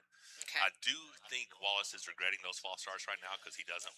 I mean, he's one loss away from losing this match tonight. All right, guys. What can Wallace do here differently? Well, I mean, he looks like he's all inside. I would say attack Corey's hand with the top rope because I don't think Corey would be expecting it, but I don't think he has that in his arsenal or not at the level he needs it to be. Because Corey's hand and wrist are almost impossible to crack. Corey, I was fixing to say you used to attack him with the top roll, but Corey's known for being Well, pretty because untop rollable. he arm wrestles me all the time, and it's made his hand and wrist really hard to crack. But here we go. We're starting this back up. I feel like Wallace is going right back to the center. Corey's going to try to cup and go in. No fouls, gentlemen. Ready. Go! Corey went right off the side of the table. Chalk the elbow. So, I mean, right off the side of the yeah, pad. Corey needs to chalk his elbow pad because he got put. I mean, he was trying to shove his elbow down in the pad, and the side pressure of Wallace Dilley shoved him off the pad, and he didn't chalk his elbow. So that could likely happen again. We could see a 2-1 right here. Wallace Dilley could potentially do the same thing again. Now, Corey may be able to sit down a little bit harder on his elbow and contain a little bit more with a little bit more side pressure if he moves his elbow to the center. But if he doesn't get that elbow move quickly, I think he'll come back off the pad again. Go! Oh yeah, Corey's got everything.